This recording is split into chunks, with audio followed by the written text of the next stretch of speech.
The fire crackled against the mountain darkness, casting dancing shadows across Megan Martin's weathered face as she stirred the iron pot with practiced movements.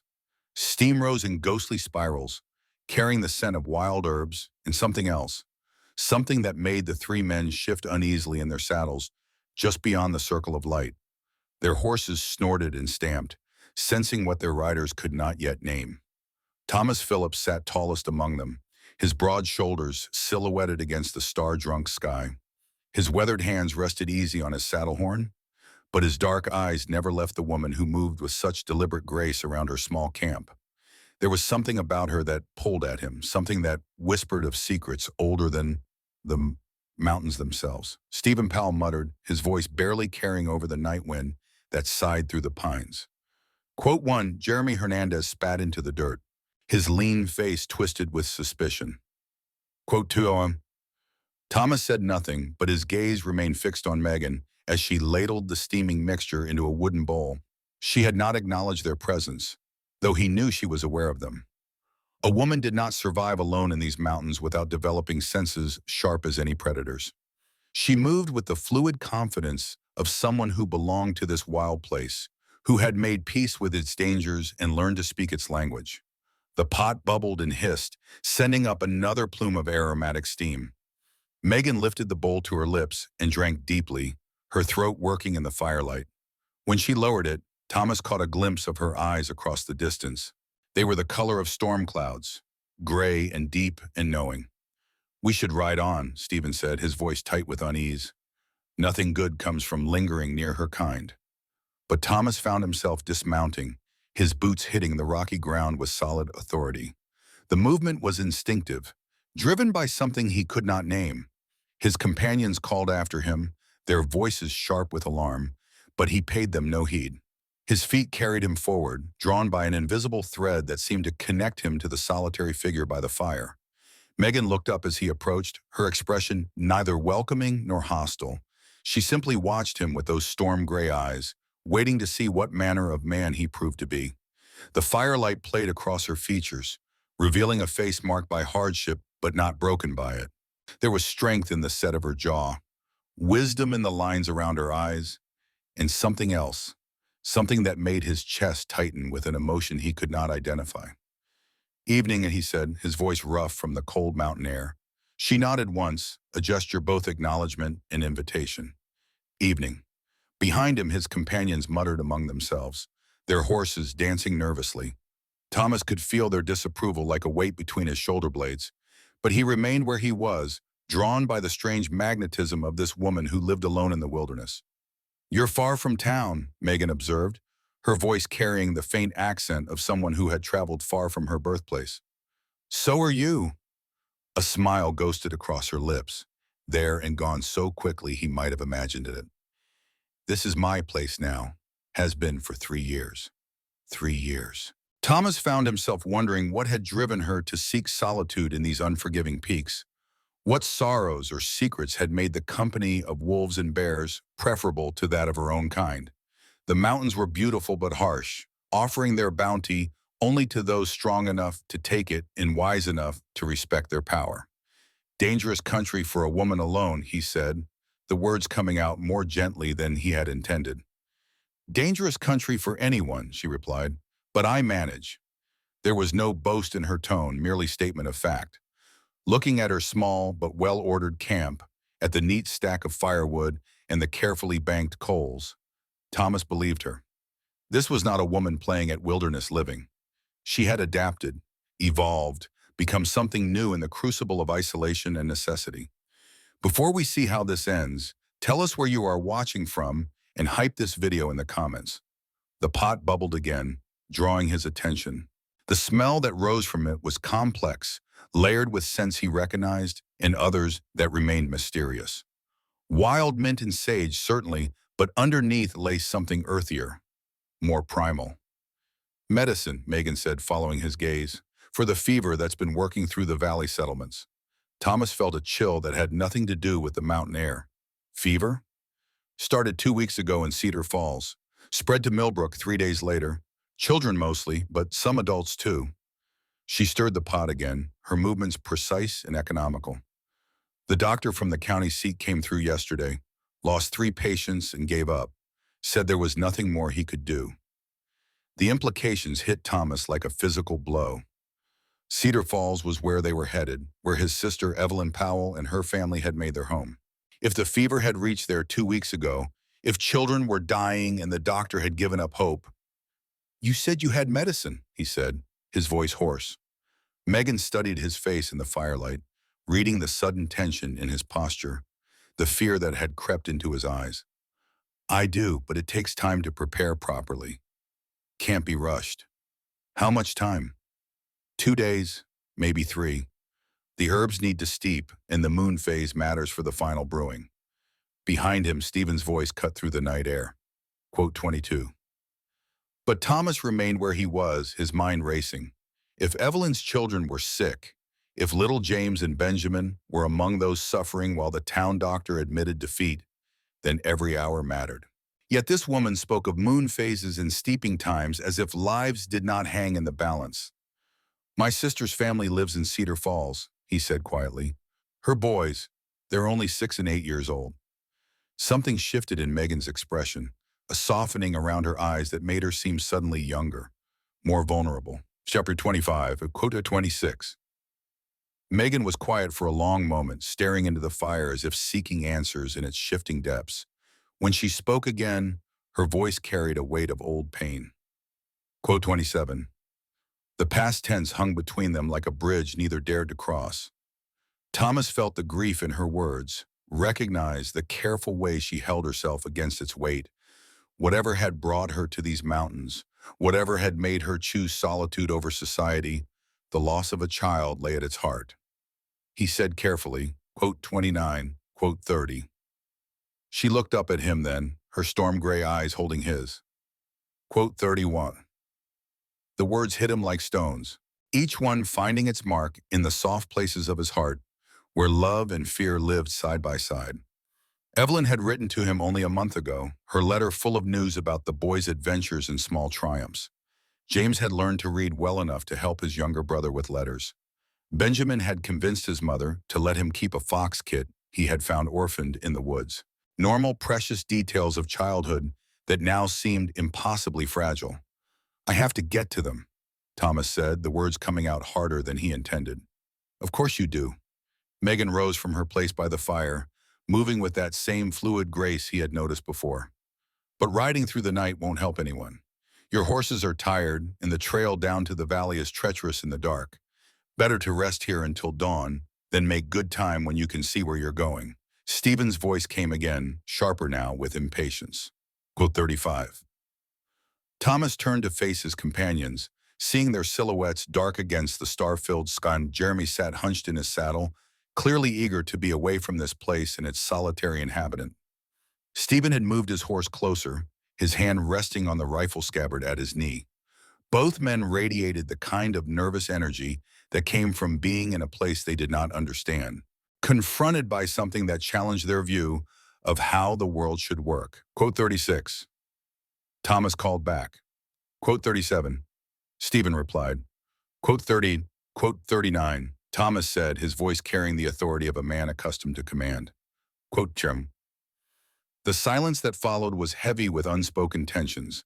Thomas had ridden with these men for 3 years, ever since they had pooled their resources to buy a small ranch in the valley below. They had worked together, fought together, shared the hardships and small victories of frontier life. But now he felt the distance opening between them like a chasm, carved by their fear of what they could not understand. Jeremy was the first to speak. Quote-uan and quote-uan, Thomas replied. Quote 43, quote Orson, Stephen said, his voice tight with conviction. Quote-uan, Thomas did look, turning back to where Megan stood beside her fire. She had not moved during their exchange, had not shown any sign that their words affected her, but he could see the tension in her shoulders, the careful way she held herself apart from their conflict. She had heard such accusations before, he realized, probably heard them often enough that they no longer surprised her, only saddened her with their predictable cruelty. Thomas said quietly, quote 47. The words hung in the air like a challenge thrown down between them. Stephen's face darkened, his hand tightening on his rifle. Jeremy shook his head in disgust, muttering something under his breath about fools and their folly. "Fine," Stephen said finally, "but don't come crying to us when you wake up cursed or worse, and don't expect us to wait around to pick up the pieces." With that, he wheeled his horse around and rode off into the darkness, Jeremy close behind him. Their hoofbeats faded quickly, swallowed by the vast silence of the mountains. Thomas watched them go, feeling a pang of loss that surprised him with its intensity. These men had been his companions, his partners in the hard work of building a life in this unforgiving country. Now they were gone, driven away by fear of something they could not understand. "You should have gone with them," Megan said quietly. "They were your friends." Thomas turned back to her, studying her face in the firelight. Were they? Friends don't abandon each other when times get hard, and they sure don't let fear make their decisions for them. Fear's a powerful thing, makes people do things they might not otherwise consider. She moved to tend the fire, adding another log to the glowing coals. "Your sister's children. They mean a lot to you." It was not a question, but Thomas answered anyway. "Everything. Evelyn raised me after our parents died. I was 12, she was 16, and already married to Stephen Powell's brother James. She could have sent me to relatives back east. Let someone else deal with a grieving mom. Instead, she took me in, made me part of her family. Those boys, they're like my own sons." Megan nodded, her expression thoughtful. "Family's important. Worth fighting for. Worth riding through the night for, too. Not if it gets you killed on a mountain trail in the dark.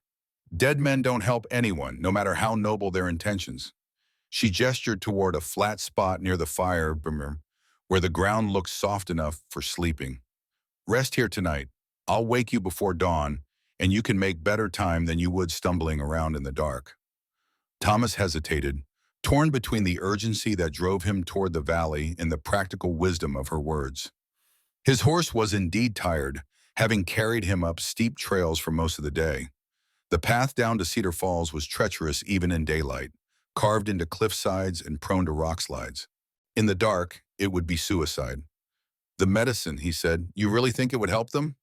"I know it would. I've seen this fever before, treated it successfully in other places. The key is getting the mixture right, using the proper proportions and timing."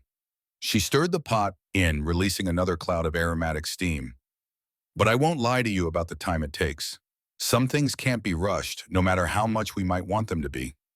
Thomas found himself studying her face again, searching for signs of deception or hidden agenda. But all he saw was a woman who spoke with the quiet authority of experience, who had faced hard truths and learned to live with them. There was something about her that inspired trust, despite the warnings of his departed companions. "All right," he said finally. "We'll wait for dawn." Megan nodded as if she had expected no other answer. "Your horse needs water and grain. There's a spring about 50 yards upstream, and I've got feed if you need it." Thomas spent the next hour tending to his mount, grateful for the familiar routine of unsaddling and grooming. The big bay gelding was indeed tired, his coat damp with sweat despite the cool mountain air. As Thomas worked, he found his thoughts turning to the woman who had offered him shelter and possibly salvation for his sister's children. There was something about Megan Martin that defied easy categorization. She was clearly educated, her speech carrying the cadences of someone who had read books and thought deeply about the world. Yet she lived like a hermit in one of the most isolated places in the territory, surviving by skills that most civilized people had forgotten. She spoke of medicine and moon phases with equal authority, blending what his companions would call witchcraft with what any doctor might recognize as herbal knowledge. When he returned to the fire, he found her ladling stew from a second pot into a wooden bowl. The smell made his stomach clench with sudden hunger, reminding him that he had not eaten since morning. Quote 67, she said, offering him the bowl. Quote 68, Thomas accepted the food gratefully, settling cross-legged on the ground near the fire. The stew was better than she had claimed, seasoned with herbs that enhanced rather than masked the natural flavors of the meat and vegetables. As he ate, he found himself watching her prepare her own meal with the same economical movements he had noticed before. Quote 69, he asked. She paused, her spoon halfway to her mouth. Quote down. The pain in her voice was carefully controlled but unmistakable. Thomas felt an unexpected urge to reach out, to offer comfort to this woman who had shown him kindness when his own companions had abandoned him. But something in her posture warned him away, suggested that her grief was still too raw for casual sympathy. He said simply, "Oh, 73. She replied, quote, 74. They ate in companionable silence after that, the fire crackling between them and the vast wilderness stretching away in all directions. Above them, the stars wheeled in their ancient patterns, indifferent to human suffering and hope alike. Thomas found himself thinking about the strange turns his life had taken in the past few hours. This morning he had been a simple rancher, riding to visit his sister's family. Now he was sharing a meal with a woman his companions believed to be a witch, gambling his nephew's lives on her promise of medicine that might or might not exist. Yet somehow it felt right. There was something about Megan that spoke to a part of him he had thought long buried, a part that believed in possibilities beyond the mundane realities of cattle and crops and the endless struggle to carve civilization from wilderness. She represented something he could not name, something that made the world seem larger and more mysterious than he had allowed himself to believe. Quad 75, he said when they had finished eating. Code 76, and Megan was quiet for a long moment, staring into the fire as if gathering her thoughts. When she spoke, her voice carried the weight of old memories. She paused, adding another log to the fire. The flames leaped higher, casting dancing shadows across her face. Woot. 78, Thomas heard the bitterness in her voice, the regret that colored every word. He waited, sensing that she needed to tell this story, that it was somehow essential to understanding who she had become. Quote 79, she continued. Quote 80, she stirred the coals with a stick, sending up a shower of sparks that disappeared into the night sky. Quote 181, Thomas felt his chest tighten with anticipated tragedy. He could see where this story was leading, could read the ending in the careful way she held herself against the pain. Quote 82. She looked up at him then, her storm gray eyes bright with unshed tears. Quote 83 a.m. The fire popped and hissed, filling the silence that followed her words. Thomas felt his own eyes burning, imagining the agony of being prevented from helping her own child by the very man who should have supported her. Quote to 84, she said simply. Quote to 85. Quote down, Thomas asked quietly. Quote to 87. She was quiet for a long moment, lost in memories that still had the power to wound her. When she spoke again, her voice was steady but distant. Quote down. Thomas could not keep the surprise from his voice. Quote quote 9. Thomas felt a surge of anger on her behalf, fury at the husband who had valued his reputation over his child's life, at the town that had blamed the victim for their own losses. But he could see that anger would not help her now, that she had carried this burden of self-recrimination for too long to be easily dissuaded from it. You said the medicine works, he said instead, that you've used it successfully since then. 3 times, twice in settlements south of here, once in a mining camp to the east. Word gets around about a woman who can treat the fever, and sometimes people are desperate enough to overlook their suspicions about witchcraft. She managed a bitter smile. Funny how quickly superstition becomes acceptable when children are dying. Then you've saved lives, other children who might have died without your help. Yes, but it doesn't bring back the one I lost. Thomas understood then why she lived alone in these mountains, why she had chosen isolation over the company of people who might need her skills. Every successful treatment was both vindication and reminder, proof that she could have saved her own son if circumstances had been different. The weight of that knowledge would be almost unbearable for most people. The medicine you're preparing, he said, it's the same remedy your grandmother used? Modified for the local plants, but yes, the principles are the same. Willow bark for the fever, elderberry for the respiratory symptoms, and a dozen other herbs that work together to strengthen the body's natural defenses. She gestured toward the pot that still simmered over the fire. The key is balance, getting the proportions exactly right and allowing enough time for the active compounds to extract properly. And it takes 3 days? 2 days minimum, 3 to be certain. The moon phase affects the potency of certain herbs, and tomorrow night will be optimal for the final preparation. She looked at him seriously.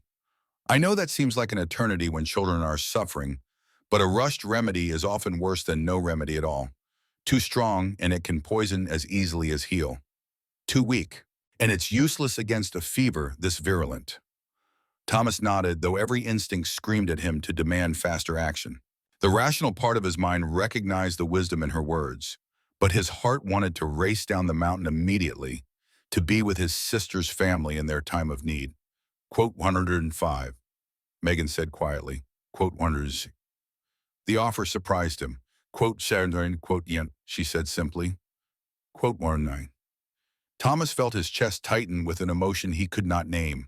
There was something about this moment, this woman, this strange convergence of circumstances that felt larger than coincidence, as if the universe had conspired to bring them together for reasons neither of them fully understood. Quote 110, he said. Quote 111, oh no, quote 112. She stirred the pot again, her movements precise and confident. Quote 113 to Thomas studied her face in the firelight, seeing the determination that had carried her through years of isolation and grief. She was offering to risk her safety, her carefully constructed solitude, for the sake of children she had never met. The gesture moved him more than he cared to admit. He asked. Megan was quiet for a long moment, her gaze fixed on the flames that danced between them. When she spoke, her voice carried the weight of hard-won wisdom. She looked up at him then, her storm-gray eyes holding his. Quote 107. The words hit him like a physical blow, reaching past his defenses to touch something deep and vulnerable in his dry chest. He had not realized how much he needed to hear them, how desperately he had wanted someone to believe that his love for his nephews was worth fighting for. Quote 118, he said, the words inadequate to express what he felt. Quote 119, Tom. She rose from her place by the fire, moving with that same fluid grace he had noticed before. Quote 120. Thomas nodded, though he doubted sleep would come easily. His mind was too full of possibilities and fears, too aware of the woman who moved quietly around the camp, banking the fire and securing her belongings for travel. She had become the center of his hopes in the space of a few hours, this strange woman who lived alone with her grief and her grandmother's ancient wisdom. As he settled into his bedroll near the dying fire, Thomas found himself thinking about the choices that had led him to this moment. If he had not stopped to investigate the smoke from her camp, if his companions had not revealed their prejudices so clearly, if Megan had not chosen to trust him with her story, everything would have been different. His nephews might still be dying while he slept peacefully in some roadside inn, unaware of their danger. Instead, he lay beneath the vast canopy of stars, listening to the night sounds of the wilderness and the soft movements of a woman who had promised to help him save the children he loved. It was not the outcome he could have predicted when he set out from the ranch 3 days ago, but somehow it felt right, as if all the separate threads of his life had been weaving toward this moment. The wind sighed through the pines above them, carrying the scent of snow from the higher peaks. Winter was coming to the mountains, and with it, the harsh realities of survival in one of the most unforgiving places on earth. But for now, there was warmth and hope and the promise of morning, when they would ride together toward an uncertain future. Thomas closed his eyes and tried to find sleep, but his last conscious thought was of storm-gray eyes and the quiet strength of a woman who had chosen to trust him with her most precious gift, the knowledge that could save lives. Tomorrow would bring its own challenges, its own dangers and possibilities, but tonight he was not alone, and neither was she. The fire settled into glowing coals, painting the camp in shades of amber and shadow. Above them, the stars wheeled in their ancient patterns, indifferent to human hopes and fears, but somehow blessing this small gathering of souls who had found each other in the vast wilderness. In a few hours, dawn would break over the mountains, and their real journey would begin. But for now, there was only the night and the promise of medicine that might yet save the children who waited in the valley below. Dawn broke cold and gray over the mountains, painting the peaks in shades of silver and steel. Thomas woke to the sound of Megan moving quietly around the camp, her footsteps soft on the frost-covered ground. The fire had burned down to glowing embers during the night, but she had already coaxed new flames from the coals and set a pot of coffee to brew. "Time to go," she said without looking at him, her voice carrying the crisp authority of someone accustomed to early mornings and hard decisions. The trail down to Cedar Falls is treacherous when the rocks are slick with frost. We need to start while we still have good light. Thomas sat up in his bedroll, feeling the bite of mountain air against his skin. His breath came out in visible puffs, and he could see ice crystals forming on the metal parts of his saddle where it lay nearby. The medicine pot still simmered over the fire, sending up tendrils of aromatic steam that seemed almost magical in the morning light. "How much further can the medicine steep while we travel?" he asked, pulling on his boots with fingers stiff from cold. "Enough. The active compounds have had all night to extract, and the motion of travel will actually help blend the ingredients." Megan lifted the pot from the fire with practiced ease, wrapping the handle in thick cloth to protect her hands. "I have a special container that will keep it at the right temperature during the ride." She produced a leather-wrapped vessel from her pack, something that looked like it had been crafted by skilled hands for this exact purpose. The leather was worn smooth from use, and Thomas could see copper fittings that suggested considerable thought had gone into its design. As Megan carefully transferred the steaming liquid, he caught another whiff of that complex aroma, herbs and roots he could not identify blending into something that smelled like hope itself. "Your grandmother's recipe," he said. It was not a question. Her recipe, but my modifications. The plants here are different from those in the old country, so I had to experiment to find local equivalents that would produce the same effects. She sealed the container with a cork wrapped in wax, then secured it in a padded section of her pack. It took me 2 years to get the formula right, 2 years of testing and adjusting until I was confident it would work as well as hers did. Thomas watched her work, noting the careful precision of every movement. This was not a woman playing at medicine making. She handled the herbs and tools with the confidence of someone who had spent years mastering her craft, who understood the delicate balance between healing and harm that lay at the heart of all medical practice. "The townspeople in Cedar Falls," he said as he rolled up his bedding, "they may not be welcoming to someone they see as an outsider, especially not a woman traveling alone with a man who is not her husband." Megan's hands paused for just a moment in their work, then continued with the same steady rhythm. She spoke with the voice of experience, but Thomas heard the underlying tension in her words.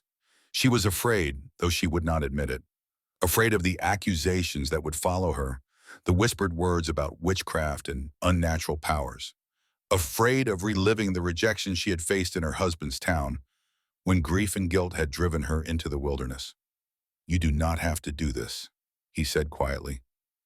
"I could take the medicine myself. Follow whatever instructions you give me. You could stay here, safe in your mountain home." Safe. The word came out bitter, tinged with irony. "There is no safety anywhere, Thomas. Not for women like me. Not in a world that fears what it cannot understand. At least this way I choose my own dangers." She finished packing with efficient movements, securing everything in place with the practiced ease of someone who had learned to travel light and fast. Her horse, a sturdy mountain mare with intelligent eyes, stood quietly as Megan checked the saddle and bridle with the same careful attention she gave to everything else. Thomas saddled his own mount, a big bay gelding that had carried him faithfully through 3 years of ranch work. The horse seemed eager to be moving again, dancing slightly as Thomas tightened the cinch and checked the stirrup leathers. Both animals sensed the urgency that drove their riders, the need to cover ground quickly and reach their destination before it was too late. The trail down from Megan's camp was even more treacherous than Thomas had expected. Carved into the side of a steep slope, it wound back and forth through stands of pine and aspen, following the natural contours of the mountain as it descended toward the valley floor. In places, the path was barely wide enough for a single horse, with sheer drops falling away into misty depths that made his stomach clench with vertigo. Megan rode ahead, her mare picking its way down the rocky trail with the sure-footed confidence of an animal that had traveled this route many times before. She sat her saddle with easy grace, moving with her horse rather than fighting it, reading the terrain ahead and adjusting their pace accordingly. Thomas followed, trusting in her knowledge of the mountain and trying not to think about what would happen if one of their horses stumbled on the frost-slick rocks. The morning air was thin and sharp, carrying the scent of pine resin and snow from the higher elevations. Below them, the valley spread out like a green carpet, dotted with the geometric patterns of cultivated fields and the thin ribbons of roads that connected the scattered settlements. Cedar Falls lay somewhere in that patchwork of civilization, a cluster of buildings that would be invisible from this distance, but that represented everything Thomas cared about in a realm. Code 136. He asked during one of their brief stops to rest the horses. Megan considered the question, her storm gray eyes distant with memory. Quote 137, quote 138, quote 139. Her voice grew soft with memory. Quote 140. Thomas heard the pain in her words, the weight of another loss added to the burden she already carried. Quote 14, quote 142. She urged her horse forward again, ending the conversation before it could delve deeper into territory that still caused her pain. They rode in silence for a while after that, each lost in their own thoughts as the trail wound ever downward through the changing landscape. The pine forest gave way to mixed woodlands of oak and maple. Their leaves turned brilliant shades of gold and crimson by the approaching winter. The air grew warmer as they descended, though it still carried the crisp bite of autumn mornings in the mountains. It was nearly noon when they encountered the first sign that something was seriously wrong in the valley below. A thin column of black smoke rose from somewhere ahead, too thick and dark to be coming from a normal cooking fire or forge. Thomas felt his chest tighten with sudden dread as he recognized the distinctive smell that came with the smoke, the acrid stench of burning that spoke of destruction rather than creation. Quote 143, Megan said, pulling her mare to a halt on a ridge that offered a clear view of the valley floor. Thomas rode up beside her, shading his eyes against the midday sun as he tried to make sense of what he was seeing. The smoke was rising from the direction of Cedar Falls, a black column that seemed to claw at the sky like a desperate prayer. Around it, he could see other smaller wisps of smoke, suggesting that whatever was burning was not confined to a single building. He said, his voice tight with urgency. Code 145. Megan studied the scene below with the calculating gaze of someone who had learned to read danger in the landscape. Quote 46. They pushed their horses harder after that, taking risks on the steep trail that would have been foolish under normal circumstances. But these were not normal circumstances, and the sight of that ominous smoke had driven all thoughts of caution from Thomas's mind. His sister's family was down there somewhere, possibly in the middle of whatever disaster was creating that black column against the sky. The trail leveled out as they reached the valley floor, allowing them to make better time across the rolling farmland that surrounded Cedar Falls. Here, the signs of trouble became more apparent. Fields that should have been busy with harvest activity stood empty, their crops rotting unharvested in the furrows. Farmhouses that should have shown signs of life, smoke from chimneys and movement in the yards, stood silent and apparently abandoned. 47. Thomas muttered, scanning the deserted landscape for any sign of human activity. What are you into? Megan's voice was grim as she took in the same desolate scene. The fever can spread quickly in close communities, especially when people do not know how to protect themselves. They crested a low hill and finally got their first clear view of Cedar Falls itself. The town lay spread out before them, a collection of wooden buildings clustered around a main street that should have been bustling with afternoon activity. Instead, it looked like a place under siege. Many of the buildings showed signs of damage, broken windows and doors hanging open as if the occupants had fled in haste.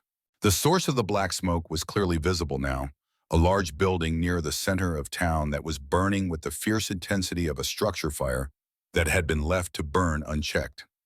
The church, Thomas said, recognizing the distinctive steeple that rose above the flames. They are burning the church. Or it caught fire by accident, Megan replied.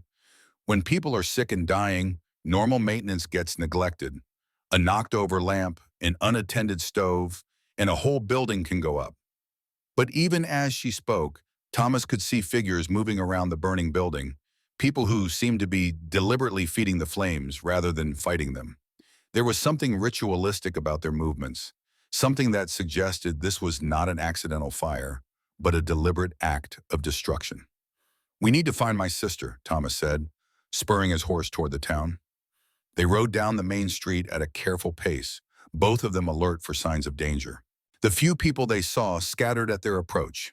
disappearing into buildings or around corners like rabbits fleeing from predators. Those who did not flee watched them with expressions of fear and suspicion, faces gaunt with illness or worry. The smell hit them before they were halfway through town, the sweet, sick stench of fever and death that seemed to hang over everything like a miasma. Thomas had smelled it before, during the cholera outbreak that had swept through the territory 5 years earlier, but it never got easier to bear. It was the smell of human suffering, concentrated and amplified, the odor of a community in the grip of something beyond its power to control. There, Megan said, pointing toward a house near the end of the street. That one has a yellow cloth tied to the doorpost. It means fever inside, a warning to stay away. Thomas looked where she was pointing and felt his heart sink. Yellow cloths hung from at least a dozen houses that he could see, marking them as places where the sickness had taken hold. If the fever was that widespread, if it had infected so many families, then the chances of his nephews being among the victims grew with every yellow marker they passed. Evelyn's house is just ahead, he said, his voice hoarse with dread. They found it 2 blocks further on, a neat white cottage with a picket fence and a small garden that showed signs of recent neglect. Thomas's heart leaped with hope when he saw no yellow cloth hanging from the door. But that hope died quickly when he noticed that the windows were all tightly shuttered and no smoke rose from the chimney despite the cool afternoon air. He dismounted before his horse had fully stopped, rushing to the front door with Megan close behind him. The door was locked, but he could hear movement inside, the sound of someone trying to be very quiet. Quote one febating, he called, pounding on the wooden panels. Quote one fashine at 9 For a long moment there was only silence. Then he heard footsteps approaching the door, slow and hesitant. A woman's voice spoke from the other side, weak and trembling with exhaustion. Thomas? Is that really you? Yes, it is me. Open the door, Evelyn. I have brought help. The sound of a bar being lifted came from inside, followed by the scrape of a heavy bolt being drawn back. The door opened slowly, revealing a woman who looked like a ghost of the sister Thomas remembered. Evelyn Powell had always been a sturdy woman, strong from years of frontier life, and radiating the quiet confidence of someone who could handle whatever challenges came her way. The person who stood before him now was a shadow of that woman, her face gaunt with worry and exhaustion, her clothes hanging loose on a frame that had lost too much weight too quickly. Thomas, she whispered, and then she was in his arms, sobbing against his chest with the desperate relief of someone who had been holding herself together through sheer force of will and had finally found someone strong enough to share the burden. The boys, Thomas said, his voice tight with fear. How are James and Benjamin? Evelyn pulled back from his embrace, her eyes red with tears and sleepless nights. Alive, but barely. The fever took them 4 days ago, and I have been fighting it ever since. James is the stronger of the two, but Benjamin... Her voice broke, and she had to pause to gather herself before continuing. Benjamin is so weak, Thomas. I do not think he will last another day. Thomas felt the world tilt around him, the words hitting him like physical blows. His nephews, the bright-eyed boys who had filled his sister's letters with tales of adventure and mischief, were lying inside this house fighting for their lives while he stood helplessly on the threshold. Quote 67, he said, remembering his companion for the first time since seeing his sister's condition. She has medicine, something that can help them. Evelyn looked at Megan with the desperate hope of someone who had tried everything and found it wanting. You are a doctor? I am a healer, Megan replied carefully. I have treated this fever before, successfully. If you will let me see the children, I can tell you whether my medicine will help them. Evelyn hesitated for just a moment, her gaze moving between Thomas and the strange woman who had ridden with him out of the mountains. Thomas could see the calculation in her eyes, the weighing of desperation against the ingrained suspicion of outsiders that was common to frontier communities. But desperation won, as it almost always did when children were dying. Come in, she said, stepping aside to let them enter. But quietly. They are both sleeping, and sleep is the only peace they have found in days. The inside of the house was dim and stuffy, the windows shuttered tight to keep out what Evelyn obviously believed was bad air that might worsen the fever. The smell of sickness hung heavy in the close atmosphere, mixed with the sense of the various remedies she had tried. Thomas could see evidence of her desperate attempts at treatment scattered around the main room, Bottles of patent medicine and home remedies, cloths soaked in various solutions, and the general disorder that came with caring for seriously ill children while fighting exhaustion and fear. This way, Evelyn whispered, leading them toward a back room where two small beds had been pushed close together. Thomas felt his heart break as he saw his nephews for the first time. James, the older boy, lay on his side with his knees drawn up, his face flushed with fever but his breathing relatively steady. Benjamin, barely visible under a pile of blankets, looked like a fragile bird that had fallen from its nest. His skin was pale except for the bright spots of color on his cheeks, and his breathing was shallow and rapid. Megan moved to Benjamin's bedside with the quiet confidence of someone who had seen such scenes before. She placed her hand on his forehead, then lifted his eyelid to check his pupils. Her expression remained carefully neutral, but Thomas could see the concern in the set of her shoulders. "Friend," she asked Evelyn. Quote 26, Evelyn's voice broke again. "I think he is giving up." Megan nodded, then moved to examine James. The older boy stirred slightly at her touch, but did not wake. His fever was high, but not as dangerous as his younger brother's, and his breathing was stronger. Megan said finally. Thomas watched as Megan unpacked her supplies, her movements precise and economical. She had brought more than just the medicine, he realized. There were additional herbs, tools for preparation, and other items that spoke of someone who had learned to be completely self-sufficient in her healing work. Quote 182. Megan said to Evelyn. Evelyn looked uncertain about the fresh air, clearly believing in the common wisdom that night air was dangerous for fever patients. But something in Megan's authoritative tone convinced her to comply. As she moved to follow the instructions, Thomas found himself alone with the healer for the first time since they had entered the house. "Will they live?" he asked quietly. Megan was quiet for a moment, her hands busy with her preparations. When she spoke, her voice carried the weight of hard experience. "James has a good chance if we can get the medicine into him soon. Benjamin is more difficult.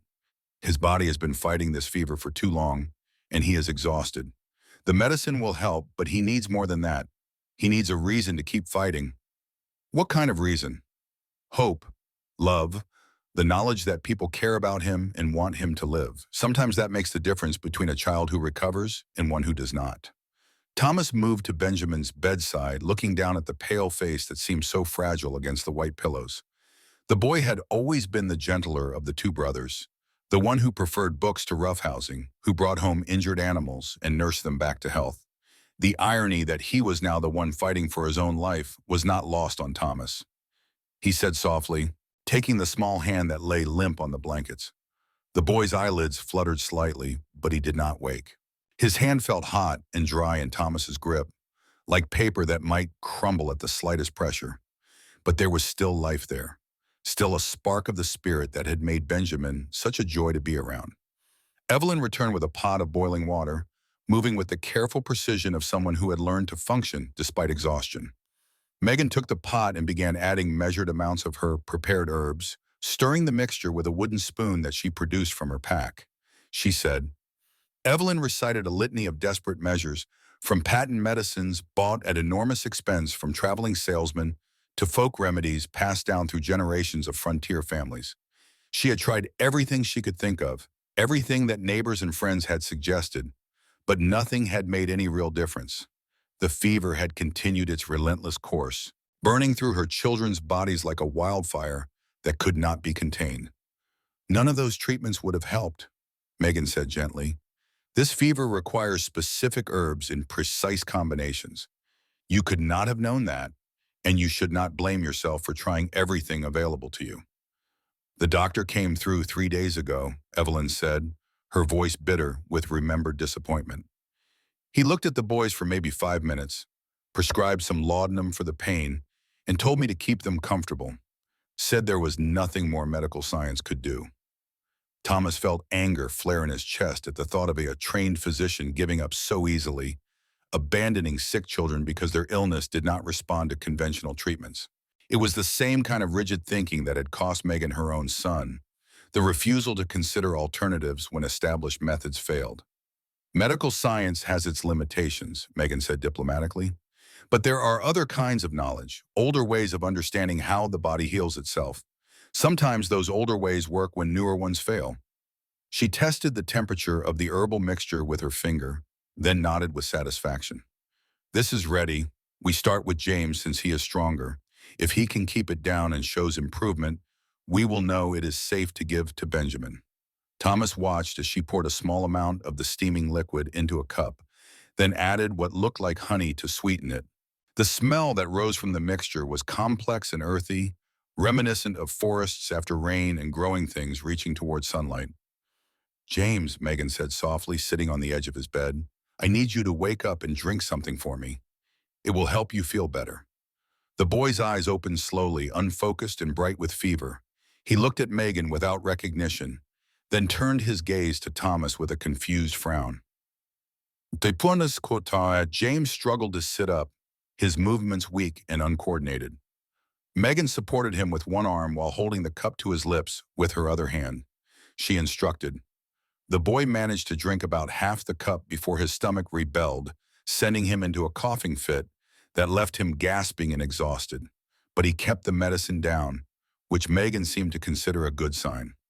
Quote 205, she said, helping him lie back down. Quote 206. They waited in tense silence, watching for any sign that the medicine was having an effect. Thomas found himself holding his breath, afraid that any movement or sound might somehow interfere with the healing process. Evelyn sat beside Benjamin's bed, holding his hand and whispering soft words of encouragement that seemed more for her own comfort than his. After what felt like an eternity, but was probably only 20 minutes, James's breathing began to change.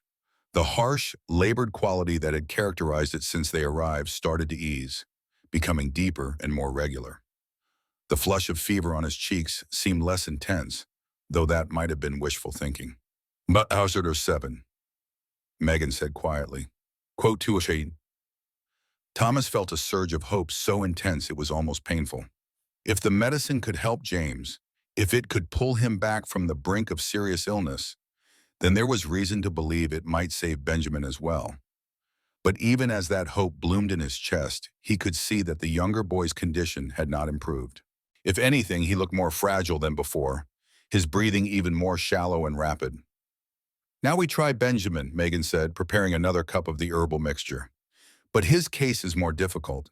His body has been fighting this fever longer, and he has less strength left to work with. She moved to the younger boy's bedside with the same gentle confidence she had shown with his brother. But when she tried to wake him, Benjamin did not respond. His eyelids fluttered slightly when she spoke his name, but he did not open his eyes or show any sign of awareness. Quote 211, Thomas said, moving to the other side of the bed. Quote 212, still no response. The boy lay motionless except for the rapid rise and fall of his chest, lost in whatever fevered dreams had claimed him. Megan frowned, clearly concerned by his lack of responsiveness. She said. Evelyn asked, her voice tight with desperation.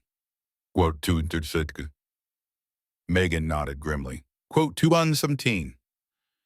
They worked together to prop Benjamin up with pillows, creating an angle that would allow the liquid to flow down his throat rather than pooling in his mouth.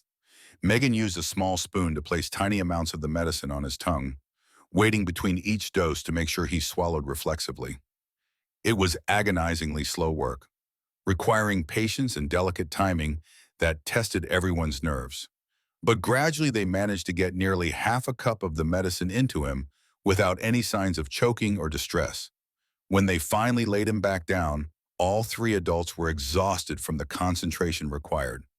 Now we wait, Megan said, and we pray that his body has enough strength left to use what we have given him. The next few hours passed with excruciating slowness. James continued to improve steadily, his fever dropping and his breathing becoming more normal with each passing hour. By evening, he was awake and alert enough to ask for water and complain about being hungry, signs that his recovery was well underway. Benjamin, however, remained unchanged. His breathing stayed rapid and shallow, his skin pale except for the hectic flush of fever on his cheeks. The medicine seemed to have had no effect on his condition, and if anything, he appeared to be slipping deeper into unconsciousness. Why is it not working for him? Thomas asked as they sat vigil beside the boy's bed. Quote 221. Megan explained. Quote, Megan was quiet for a long moment, her gaze fixed on Benjamin's still face. When she spoke, her voice carried a weight of old pain and hard-won wisdom. There are other remedies, older ones that my grandmother taught me, but they require more than just herbs and preparation. They require belief, both from the healer and from those who love the patient. Thomas felt a chill run down his spine at her words. This was the edge of the territory that his departed companions would have called witchcraft, the realm where medicine blended with something older and more mysterious. But looking at Benjamin's failing condition, he found that he did not care what name people gave to whatever might save the boy. He said. Megan studied his face in the lamplight, searching for signs of doubt or fear. Whatever she saw there seemed to satisfy her, because she nodded slowly and began unpacking items from her saddlebags that she had not used before. These were different from her medical supplies, older and more mysterious.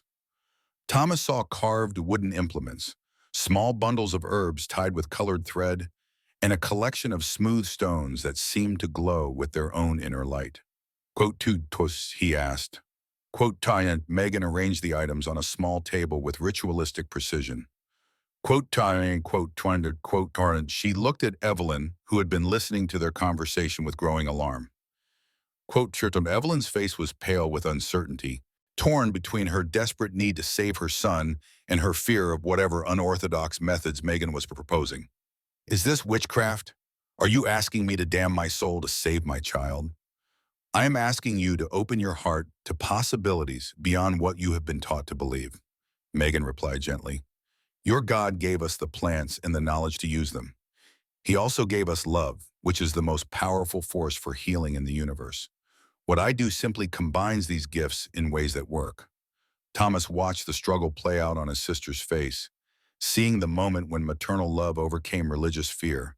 She looked at Benjamin's still form, at the rapid breathing that seemed to grow weaker with each passing minute, and made her choice. Tell me what to do, she said. Megan began by lighting a small bundle of dried herbs, letting the aromatic smoke fill the room with scents that seemed to clear the air of sickness and despair. She moved around Benjamin's bed in a slow circle, her voice rising and falling in words that sounded like they came from a language older than English. Thomas could not understand the words, but he could feel their power, the way they seemed to resonate in his chest and make the air itself vibrate with intention. Quote 236, Megan instructed. Quote 237. Thomas placed his hands as directed, feeling the heat of Benjamin's fever through his palms. But underneath that surface heat, he could sense something else, a flickering spark that seemed to be growing dimmer with each passing moment. The boy's life force, whatever that meant, felt fragile as a candle flame in a strong wind. Evelyn positioned herself on the other side of the bed, her hands trembling as she followed Megan's instructions. Thomas could see tears streaming down her face, but her expression was one of fierce determination rather than despair. She was fighting for her son with everything she had, pouring her love into him like fuel for a dying fire. Megan continued her circling, her voice growing stronger as she chanted in that ancient-sounding language. The smoke from her herbs seemed to take on a life of its own, swirling around the bed in patterns that defied the natural air currents in the room. The stones she had arranged began to glow more brightly, casting shifting shadows on the walls that looked almost like living things. Thomas felt something happening, a change in the quality of the air around them. The room seemed to pulse with energy, as if the very walls were breathing in rhythm with their shared intention. He could feel his own strength flowing out through his hands, joining with Evelyn's love and Megan's ancient knowledge to create something greater than the sum of its parts. Benjamin's breathing began to change, becoming deeper and more regular. The hectic flush on his cheeks started to fade, replaced by a more natural color. His eyelids fluttered, and for the first time in hours, he seemed to be approaching consciousness rather than sinking deeper into fevered oblivion. Quote 238. Evelyn whispered, her voice filled with wonder and hope. Quote 239. Megan said, her own voice strained with effort. Quote to Ford. They maintained their positions for what felt like hours, though it was probably only minutes. Thomas felt his own energy being drawn out of him, flowing into the boy through his hands. It was exhausting but also exhilarating, like being part of something much larger and more important than himself. Finally, Benjamin's eyes opened. They were clear and focused for the first time since Thomas had arrived, looking around the room with the confused awareness of someone waking from a long, strange dream. "Mama," he said, his voice weak but unmistakably his own. Evelyn sobbed with relief, gathering her son into her arms with desperate tenderness. "I am here, baby. I am right here." Megan stepped back from the bed, her face pale with exhaustion but glowing with satisfaction. The mysterious implements she had used were already being packed away, returned to whatever hidden places she kept them. The room still smelled of herbs and smoke, but the oppressive atmosphere of sickness and despair had lifted like fog before the morning sun. "He will need more medicine over the next few days," she said to Evelyn, "but the worst is over. Both boys should make full recoveries now." Thomas felt his legs give out beneath him, the emotional and physical strain of the past few hours finally catching up with him. He sank into a chair beside the bed, watching as Benjamin tried to sit up and ask for water. The boy was weak, but clearly on the mend, his eyes bright with returning life. "How can I ever thank you?" Evelyn asked Megan, her voice thick with gratitude and tears. "By taking care of your children and remembering that healing comes in many forms," Megan replied, "and by not being afraid of knowledge just because it is old or unfamiliar." A commotion outside interrupted their moment of celebration. Voices were approaching the house, angry voices that carried the undertone of mob mentality. Thomas recognized one of them with a sinking heart. "That sounds like Stephen," he said, moving to the window to peer through a gap in the shutters. What he saw made his blood run cold. A group of perhaps 20 townspeople was gathered in the street outside Evelyn's house, and they were clearly agitated about something. Stephen Powell stood at their head, his face twisted with righteous anger as he gestured toward the house. Beside him, Jeremy Hernandez held a coiled rope that could only have one purpose. Quote 249. Thomas said to Megan, his voice tight with alarm. Quote 250. Megan moved to join him at the window, her expression grim as she took in the scene outside. Quote 251. Quote, Evelyn asked, clutching Benjamin protectively against her chest. Before anyone could answer, Stephen's voice rang out from the street, loud enough to be heard clearly through the shuttered windows. "We know you are in there, Thomas, and we know you have brought that witch woman with you. Send her out, and we will make this quick and clean." Thomas felt rage flare in his chest, hot and bright as the flames that had consumed the church earlier that day. These people, his former friends and neighbors, were ready to murder the woman who had just saved his nephew's lives. The injustice of it was almost more than he could bear. Quote 254, Evelyn said quietly. Quote Megan said, her voice calm despite the danger outside. Quote Thomas replied harshly. Quote the voices outside were growing louder and more agitated. Thomas could hear individual demands now, calls for Megan to be brought out to face their judgment.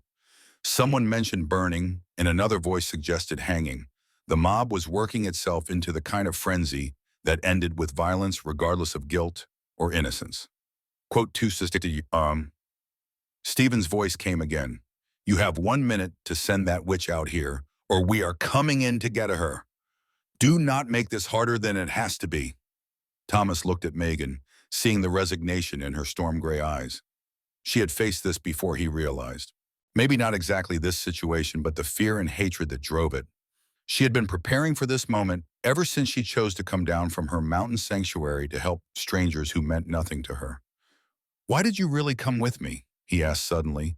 "It was not just to help the children, was it?" Megan smiled sadly, reaching out to touch Benjamin's forehead one last time. The boy was sleeping peacefully now, his breathing deep and regular. Quote Hakon, quote Thomas said, his hand moving instinctively to the pistol at his hip. Quote Megan's voice was firm, brooking no argument. "Violence will only prove their point, make them believe that I really am the evil they think I am. There has to be another way." What other way? They are not interested in listening to reason. Maybe not, but they might be interested in proof. Before Thomas could ask what she meant, Megan was moving toward the front door with purposeful strides. She paused only long enough to gather her medical supplies and the remaining herbal medicine, then reached for the door handle. "Megan, no!" Thomas lunged toward her, but she was already opening the door and stepping out onto the front porch. The mob fell silent as she appeared, their angry voices dying away into an ominous quiet that was somehow more frightening than their shouting had been. 20 pairs of eyes fixed on her with expressions ranging from fear to hatred to simple curiosity. She stood alone on the porch, facing them with the same quiet dignity she had shown throughout their journey together. "I understand you have concerns about my presence here," she said, her voice carrying clearly in the still evening air. "I am willing to answer your questions and address your fears." "We do not have questions, witch." Jeremy Hernandez stepped forward, the rope still coiled in his hands. "We have seen what you have done, the unnatural healing you performed in that house. Such power can only come from dark sources." "The power comes from knowledge," Megan replied calmly. "Knowledge of herbs and their properties. Knowledge passed down through generations of healers who understood that the earth provides everything we need to treat illness and injury. There is nothing dark or unnatural about it." "Lies!" Stephen's face was red with anger and righteous conviction. Quote 278. A murmur of agreement ran through the crowd, heads nodding as people convinced themselves that their fears were justified. Thomas could see the mob mentality taking hold, individual reason being subsumed into collective hysteria. These people had already decided what they believed, and no amount of rational argument was going to change their minds. Quote 279. Megan said, quote, quote, an older woman called out from the back of the crowd. Quote, Tosh 282. Thomas watched from the doorway, his hand still resting on his pistol, but knowing that Megan was right about violence only making things worse. If he started shooting, even in self-defense, it would confirm everything these people believed about the corrupting influence of witchcraft. But standing by and watching while they murdered the woman who had saved his nephews was almost more than he could bear. Quote 283. Megan said, raising her voice to carry over the growing murmur of the crowd. The crowd stirred uneasily at this unexpected challenge. They had come expecting to find a cowering witch who would either flee or beg for mercy. Instead, they faced a woman who seemed completely unafraid, who was actually inviting them to test her abilities under their own scrutiny. Quote 285. Jeremy insisted. Quote Tuaxum. Quote Ian. Megan replied. Quote Onchim. Stephen looked uncertain for the first time since the confrontation began. The crowd was listening to Megan's words, and some of them were beginning to look thoughtful rather than simply angry. The challenge she had issued was reasonable, even clever. If she truly was a witch, then surely her powers would fail under such close scrutiny. And if she was simply a skilled healer, then they would be condemning an innocent woman. "What about the church?" someone called out. "It burned down this afternoon right after you arrived in town. How do you explain that?" Thomas felt his heart sink as he realized the implication. The townspeople believed that Megan had somehow caused the church fire, that her presence had brought supernatural destruction to their community. It was exactly the kind of coincidence that would seem like proof to people already primed to believe in witchcraft. "I had nothing to do with the church fire," Megan said simply. "I was treating sick children when it happened, as these people can testify." She gestured toward the house behind her, where Evelyn had appeared in the doorway with Benjamin in her arms. The sight of the boy, clearly recovered and alert, sent a ripple of surprise through the crowd. Many of these people knew Benjamin, had seen him playing in the streets before the fever took him. To see him awake and responsive after being given up for dead was indeed miraculous, regardless of its source. "He was dying this morning," Evelyn said, her voice shaking but determined. "The doctor said there was nothing more he could do, that I should prepare for the worst. This woman saved my son's life, and his brother's too.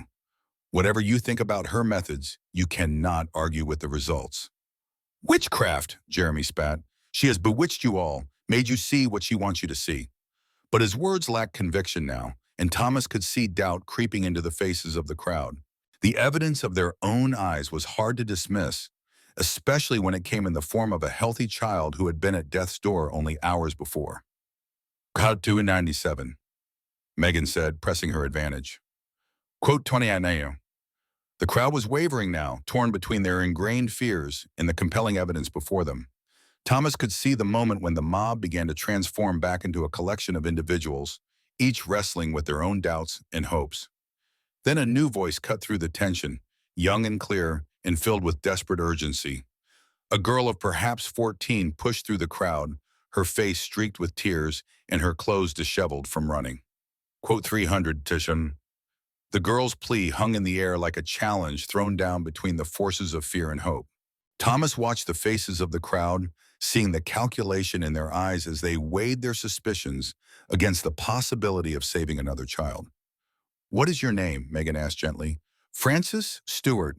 My sister is Maria. She is only 7 years old. Our parents died of the fever 3 days ago, and there is no one else to care for her." The girl's voice broke with exhaustion and grief. Quote, Megan looked at the crowd, then back at Francis. Quote, Francis replied fiercely. Quote, the crowd stirred again, and Thomas could see the shift happening in real time. These were not evil people, just frightened ones who had been looking for someone to blame for their community's suffering. Faced with a specific child in need, their humanity was beginning to reassert itself over their fears. "Very well," Stephen said finally, his voice heavy with reluctance. "We will come with you to see this girl. But if we see anything that looks like witchcraft, anything unnatural or unholy, we will stop you immediately." "Agreed, Megan said simply. And so the strange procession formed, with Francis leading the way through the darkening streets of Cedar Falls, while Megan walked behind her, surrounded by townspeople who watched her every move with suspicious eyes. Thomas followed close behind, his hand still ready to draw his weapon if the situation turned violent, but hoping desperately that it would not come to that. The Stewart house was small and shabby, clearly the home of people who had been struggling even before the fever struck. Inside, the smell of sickness was overwhelming, mixed with the scent of poverty and despair.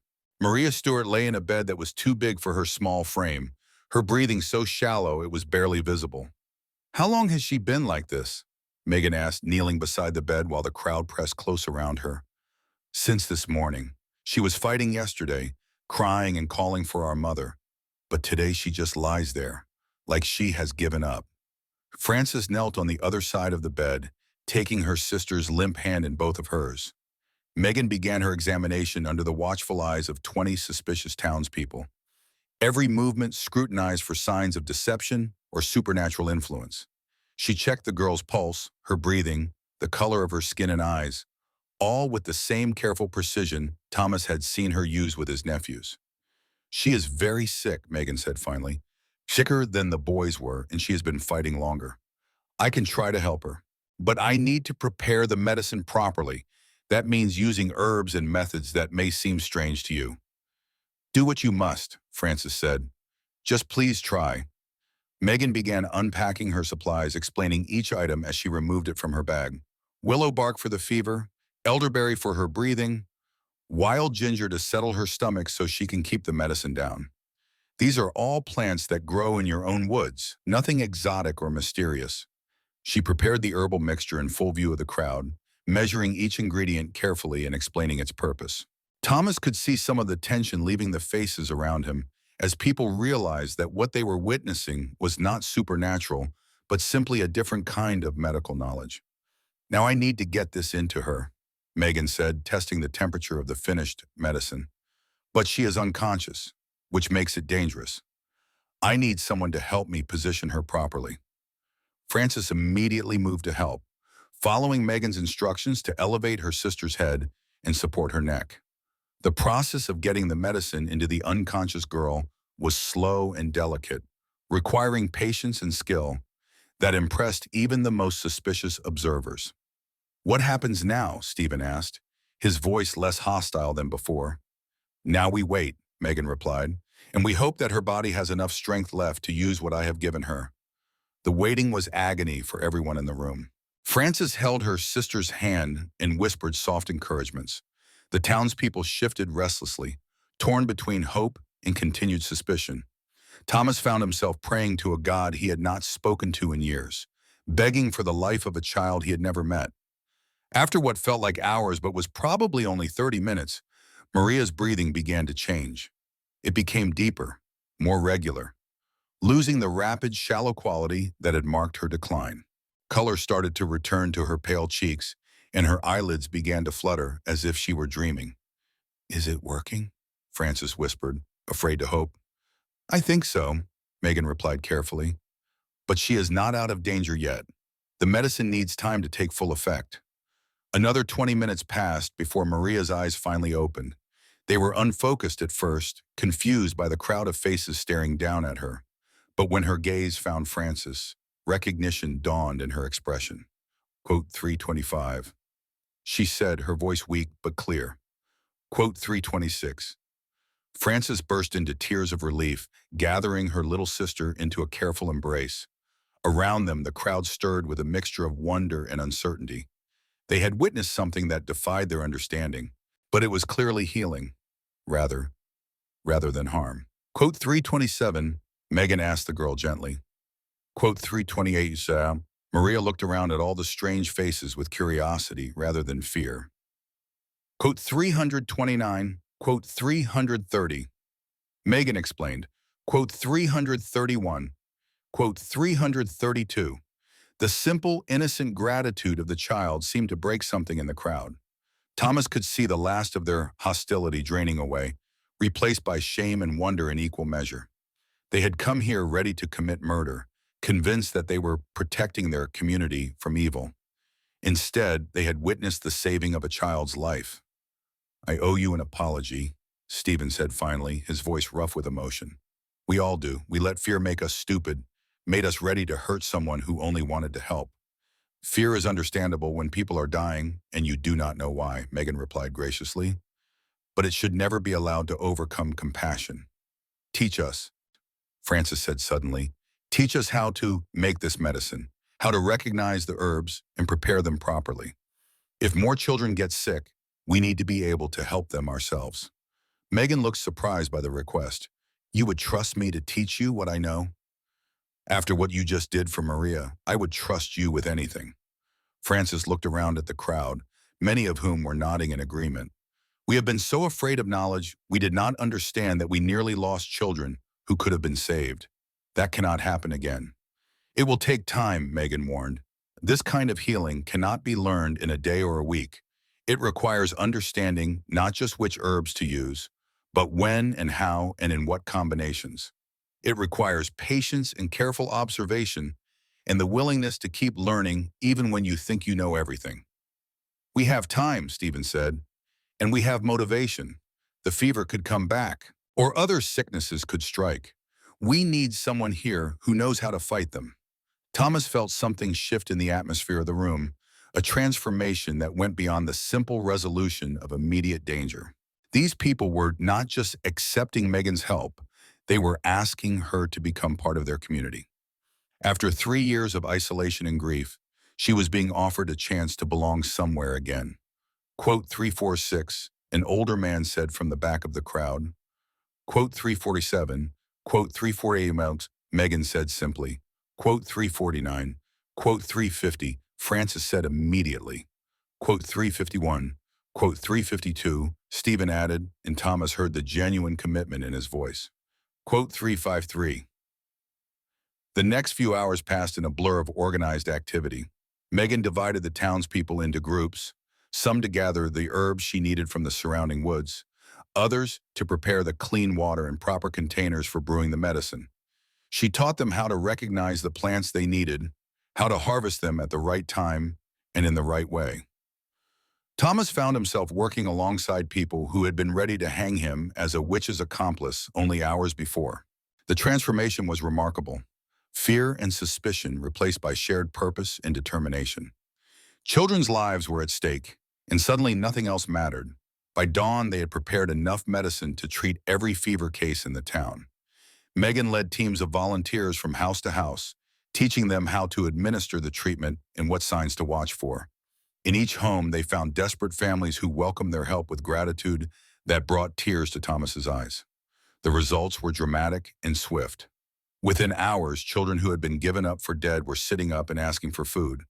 Adults who had been too weak to leave their beds were walking around their houses, weak but clearly on the mend.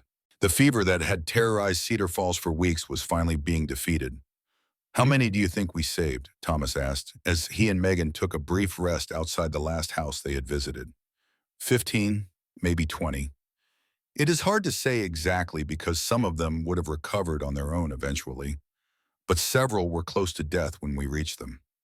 Megan looked tired but satisfied, her face glowing with the fulfillment that came from using her skills to help others. It feels good to heal instead of hide. What will you do now? Will you stay in Cedar Falls? Megan was quiet for a moment, looking out over the town that had transformed from a place of fear and suspicion to one of gratitude and acceptance. I think I might. These people need someone with medical knowledge, and I need... She paused, searching for the right words. I need to feel useful again, to feel like my life has purpose beyond just surviving. Thomas felt a complex mix of emotions at her words. He was happy for her, glad that she had found a place where her skills would be valued rather than feared. But he was also aware that their strange partnership was coming to an end, that she would stay here while he returned to his ranch and his normal life. The children you saved will grow up knowing that healing comes in many forms, he said. That knowledge can be trusted even when it seems strange or unfamiliar. That is a gift that will serve them well. And you, Megan asked, what will you take from this experience? Thomas considered the question seriously. I suppose I learned that the world is larger and more mysterious than I thought, that there are kinds of knowledge and wisdom that cannot be found in books or medical schools, and that sometimes the people we are taught to fear are the ones we most need to trust. A commotion from the direction of the town center interrupted their conversation. People were gathering in the street, pointing and talking excitedly about something. Thomas and Megan made their way toward the crowd, curious about what had captured everyone's attention. What they found made Thomas's blood run cold. Stephen Powell stood in the center of the gathering, but he was not alone. Beside him stood three men in dark coats and broad-brimmed hats, their faces hard with official authority. Thomas recognized the type immediately. Federal marshals, the kind of men who carried badges and arrest warrants and the power to take people away in chains. There she is, Stephen said, pointing directly at Megan. That is the woman you are looking for. The lead marshal stepped forward, his hand resting casually on the butt of his pistol. Megan Martin, you are under arrest for the practice of witchcraft, conspiracy to commit murder, and corruption of public morals. You will come with us immediately. The crowd that had been celebrating Megan's healing work only hours before now stood silent and uncertain, torn between their gratitude and their fear of federal authority. Thomas felt the world tilt around him as he realized that their victory had been short-lived, that the forces arrayed against knowledge and healing were larger and more powerful than a single frightened town. Quote 368, Megan asked, her voice steady despite the danger she faced. Quote 369. The marshal produced a folded document from his coat. Quote 370. Thomas felt rage building in his chest, hot and bright as molten metal. After everything they had accomplished, after all the lives they had saved, Megan was going to be dragged away to face charges based on ignorance and superstition. The injustice of it was almost more than he could bear. In quote 370, Francis Stewart said, stepping forward with her sister Maria clinging to her hand. Quote, the marshal replied coldly. Quote, Thomas demanded, moving to stand beside Megan. Quote, the marshal's eyes narrowed as he focused on Thomas for the first time. And who might you be? Thomas Phillips. I brought Miss Martin here to help my nephews who were dying of fever. She saved their lives, and the lives of many others in this town. Then you are complicit in her crimes. I could arrest you as well. The marshal's hand moved closer to his weapon. Thomas felt the moment crystallizing around him. All the choices and chances that had brought him to this point converging into a single decision that would define the rest of his life. He could step away, let them take Megan, and return to his safe, normal existence. Or he could stand with her knowing that it would probably mean his own arrest and ruin. The choice, when it came, was easier than he had expected. He said simply, his hand dropping to rest on his own pistol. The silence stretched between them like a taut wire, 20 armed men facing two who stood their ground against impossible odds. Thomas felt the weight of his decision settle into his bones, the knowledge that he had just crossed a line from which there could be no return. The marshal's hand tightened on his weapon, his face darkening with the kind of anger that came from having his authority challenged in front of witnesses. "You are making a grave mistake, Phillips," the marshal said, his voice carrying the cold promise of violence. "Stand down now, and I might consider this a momentary lapse in judgment. Continue to obstruct federal officers in the performance of their duty, and you will face the full consequences of the law." "What law?" Frances Stewart stepped forward, her young face set with determination that belied her years. "What law says that healing the sick is a crime? What law says that saving children's lives is evil?" The marshal's gaze flicked to her with irritation. "Would to quote it out," Maria Lewis said, pushing through the crowd with her 3 children close behind her. All 3 had been near death from the fever only days before, and now they stood healthy and alert, living proof of Megan's skill. "The doctor from the county seat gave up on my babies. Said there was nothing more he could do. Miss Martin saved them when no one else could." More voices joined the chorus of support, families stepping forward to testify to Megan's healing work. The Hendersons, who had lost 1 child but saved 2 others. The Millers, whose entire family had recovered under her care. Even elderly Kimberly Morris, who had been bedridden with fever complications until Megan's treatment restored her strength. Thomas watched the marshal's face grow increasingly grim as he realized that the entire town was prepared to stand against him. This was not the frightened, superstitious community he had expected to find, cowed by accusations of witchcraft and eager to surrender their supposed tormentor. Instead, he faced a united front of people who had experienced firsthand the difference between genuine healing and empty promises. Quote 39, the marshal said, raising his voice to address the crowd. Quote 392, Evelyn Powell said, stepping forward with James and Benjamin at her sides. Both boys looked healthy and strong, their eyes bright with the vitality that had nearly been lost to fever. Quote 393. Thomas felt a surge of pride in his sister's courage, but also a growing fear for what her defiance might cost them all. The marshals were federal officers, backed by the full power of the territorial government. They had the authority to arrest anyone who interfered with their mission, and they would not hesitate to use force if their authority continued to be challenged. Miss Martin, the lead marshal said, turning his attention back to Megan, with the patient tone of a man who was tired of arguing with unreasonable people. You can end this standoff right now by coming with us peacefully. These people will not be harmed if you surrender yourself to lawful authority. Megan stood quietly in the center of the growing crowd, her storm-gray eyes moving from face to face as she took in the support that surrounded her. Thomas could see the conflict in her expression, the struggle between her desire to protect these people and her unwillingness to abandon them in their time of need. If I go with you, she said finally, what happens to the people who are still recovering?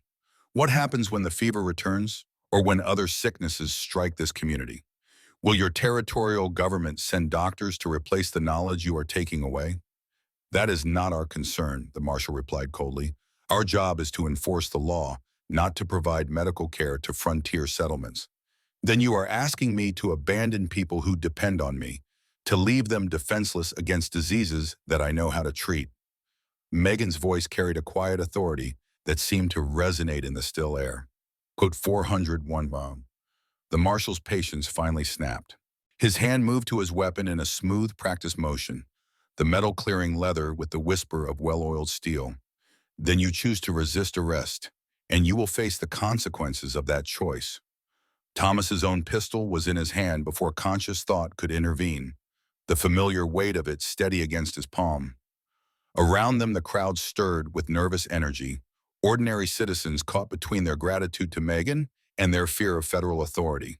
But none of them backed down. None of them retreated to the safety of their homes and locked doors. Quote 403, Stephen Powell said, his voice carrying the authority of a man who had commanded others in dangerous situations. Quote 404, Thomas felt a moment of surprise at hearing support from his former companion, the man who had been ready to hang Megan as a witch only days before.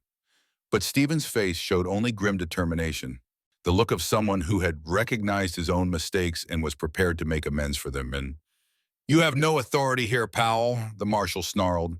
Stand aside or be arrested along with the rest of these fools. I have the authority that comes from living in this community, from seeing what this woman has done for our people. Stephen moved to stand beside Thomas, his own weapon drawn but held low. You ride into our town with your badges and your warrants, but you do not know what we have been through. You do not know what she has saved us from. The standoff stretched taut as a bowstring, 20 armed men facing a crowd of civilians who showed no signs of backing down. Thomas could feel his tension building toward a breaking point, the moment when someone's nerve would snap and violence would explode across the quiet street. Children would die in the crossfire. Innocent people would pay the price for a conflict they had not chosen. Then Megan stepped forward, moving with the same calm grace that had characterized all her actions since Thomas first met her by the mountain fire. She walked directly toward the marshal, her hands empty and visible, her expression serene despite the weapons trained on her. Quote, 409, she said simply. Quote, 410. The word tore from Thomas's throat before he could stop it. Megan, you cannot trust them. They will not give you a fair trial. They have already decided you are guilty.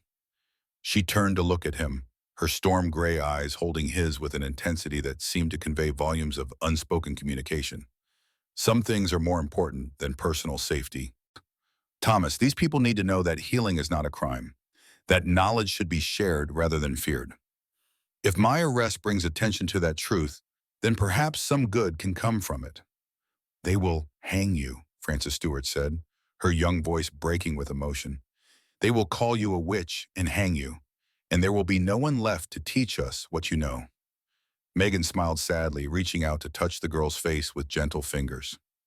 Yod for him. She turned back to the marshal, her hands clasped calmly in front of her. Quote, for Thomas felt something break inside his chest, a combination of rage and helplessness that threatened to overwhelm his ability to think clearly. This woman had saved his nephew's lives, had brought healing and hope to an entire community, and now she was going to be dragged away to face charges based on ignorance and superstition. The injustice of it burned in his throat like acid. But as the marshal moved to place restraints on Megan's wrists, a new sound cut through the tension. Hoofbeats, approaching fast from the direction of the main road. Everyone turned to see a single rider galloping toward them, his horse lathered with sweat and his clothes covered with the dust of hard travel. The rider pulled up in a shower of gravel and dust, his mount dancing nervously as he surveyed the scene before him. He was a young man, barely out of his teens, with the lean build and sun-darkened skin of someone who spent his life in the saddle. His clothes marked him as a courier, one of the riders who carried messages and documents across the vast distances of the frontier. He said, his voice hoarse from shouting over the wind during his ride. Quote 4 in the lead marshal stepped forward, his weapon still drawn, but his attention focused on the newcomer. Quote 419. The courier reached into his saddlebags and produced a sealed envelope, the wax bearing the official stamp of the territorial governor's office. Priority dispatch, sir. I was ordered to deliver this to you personally, wherever I might find you. Davidson took the envelope with obvious reluctance, clearly annoyed by the interruption. But the official seal commanded respect, and he broke it open with careful precision. As he read the contents, his expression changed from irritation to confusion to something that might have been relief. What does it say? One of his subordinates asked. Davidson folded the letter carefully before answering, his gaze moving from Megan to the crowd of townspeople who surrounded her. New orders. We are to return to the capital immediately. All pending arrest warrants in this district have been suspended pending further review. A murmur of surprise and hope ran through the crowd, but Thomas felt no relief. Suspended was not the same as canceled, and federal authorities could change their minds as quickly as they had apparently changed them now. What does that mean for Miss Martin? Frances asked, voicing the question that was on everyone's mind. Quote 424, Davidson replied. Quote 425.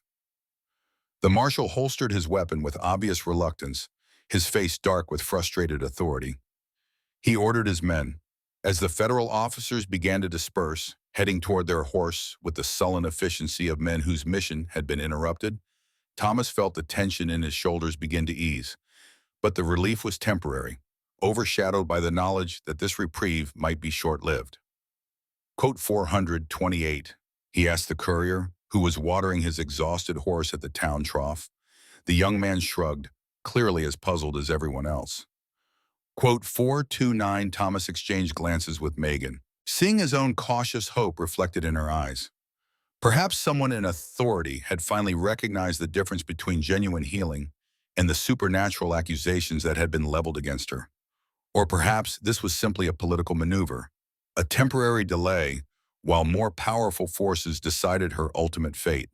The marshals departed as quickly as they had arrived, their horses kicking up clouds of dust as they rode toward the main road. Thomas watched them go with mixed emotions, relief at Megan's temporary freedom, warring with concern about what the future might hold.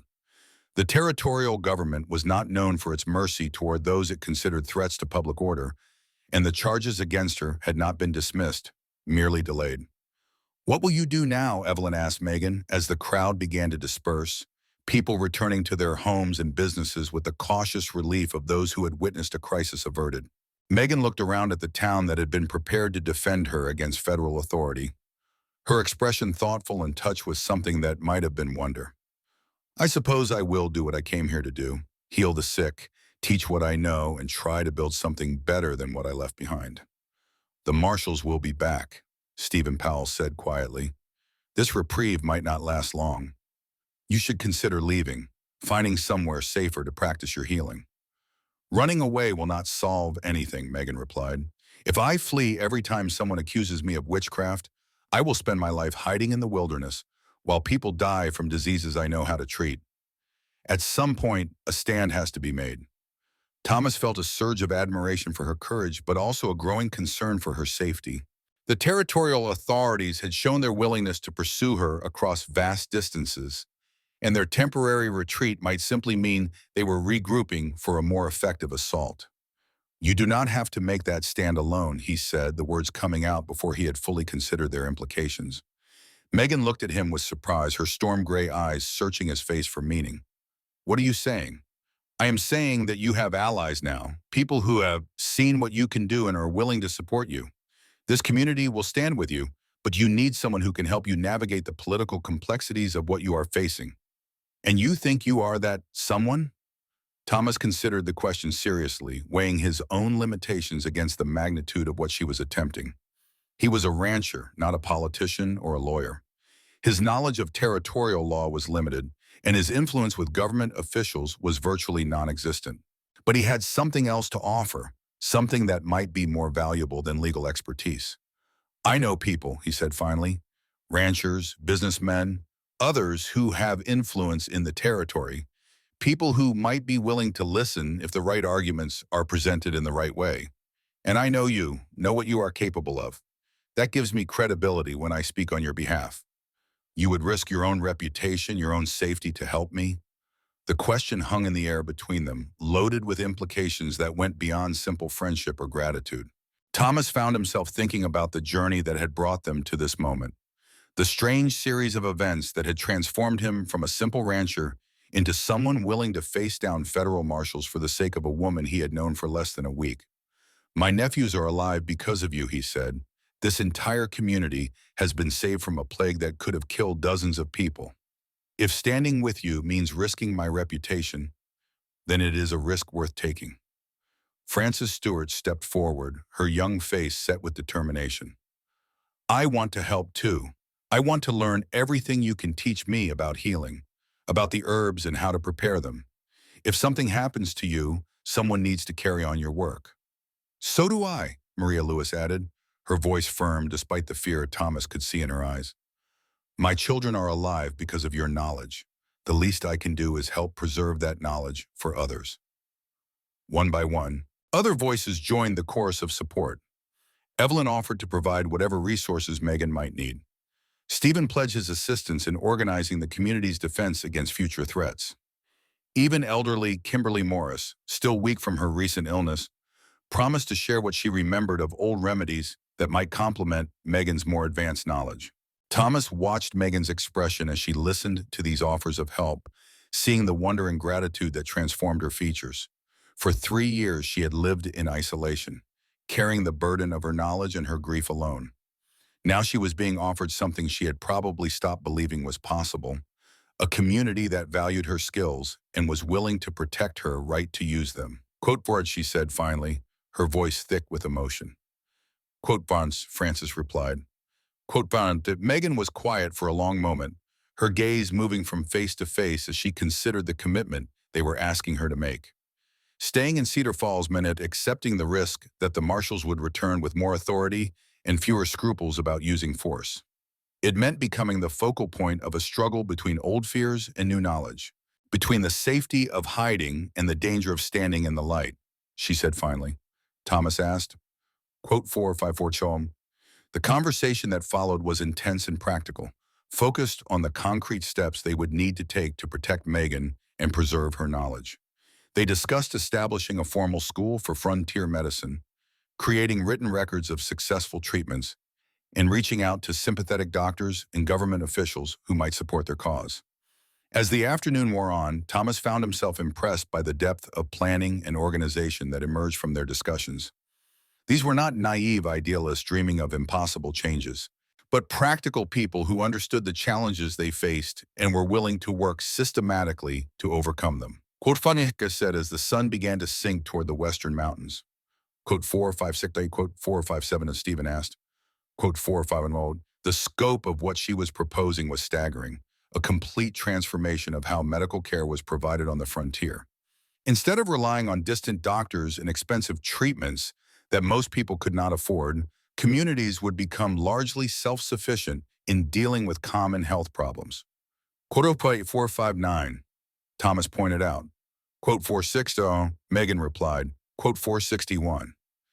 As the meeting broke up and people began to return to their homes, Thomas found himself walking with Megan through the quiet streets of Cedar Falls.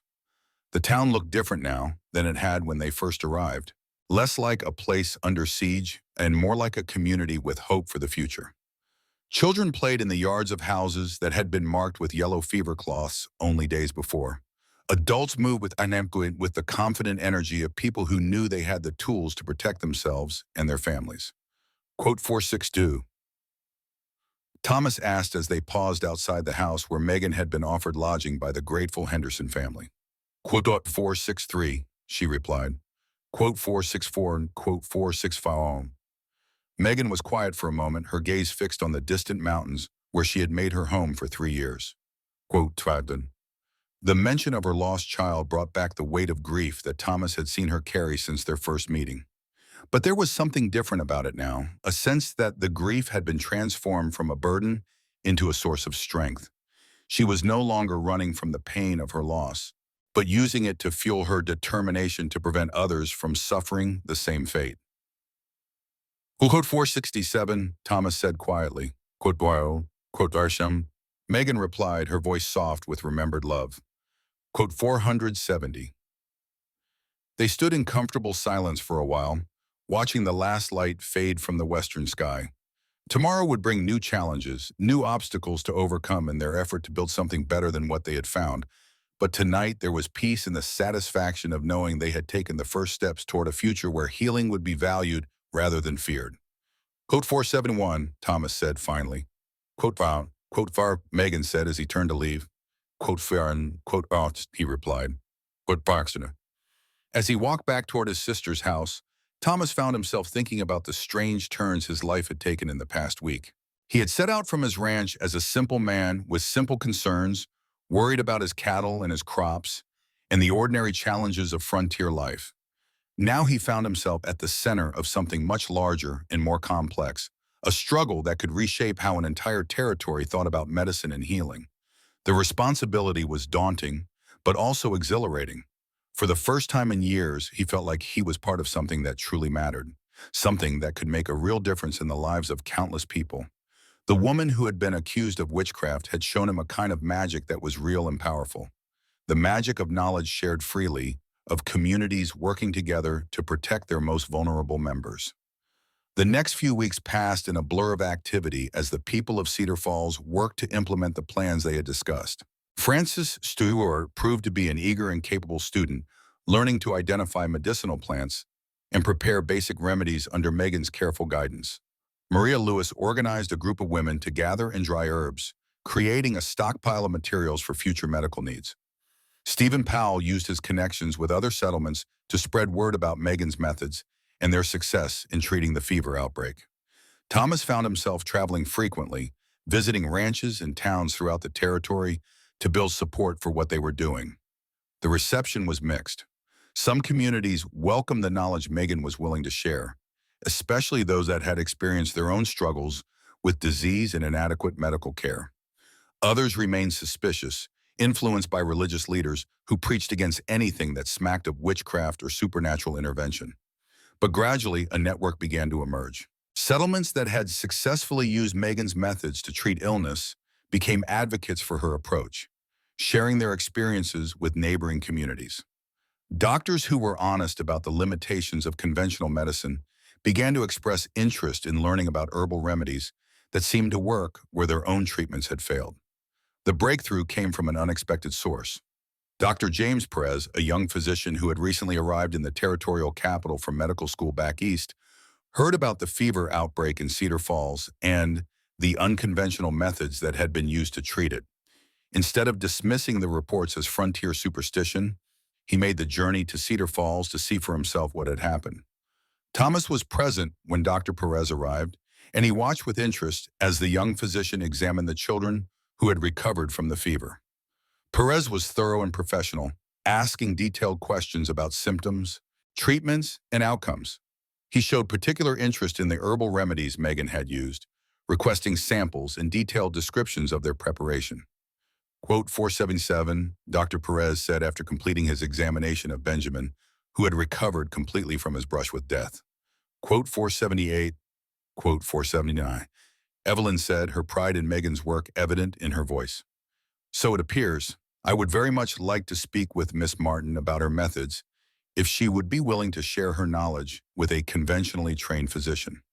The meeting between Megan and Dr. Perez took place in the Henderson house, with Thomas and several other community members present as witnesses.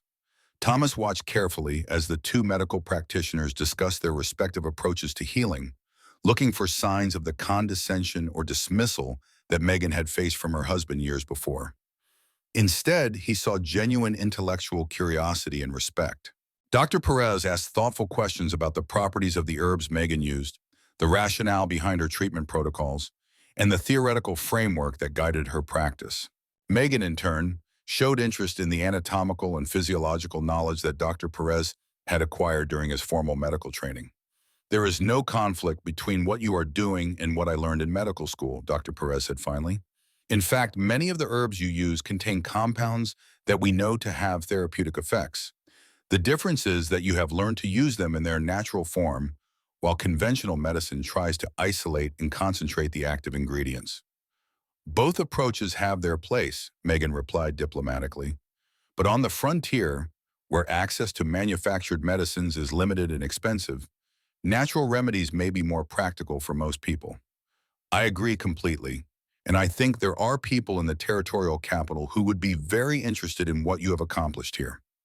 The conversation that followed was detailed and technical, focusing on the specific mechanisms by which Megan's treatments worked and how they might be integrated with conventional medical practice.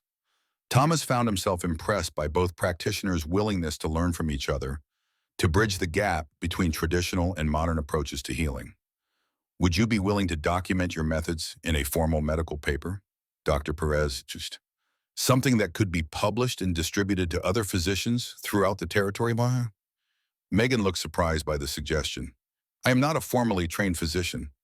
My knowledge comes from my grandmother's teachings and my own experimentation. Would such a paper have any credibility in medical circles?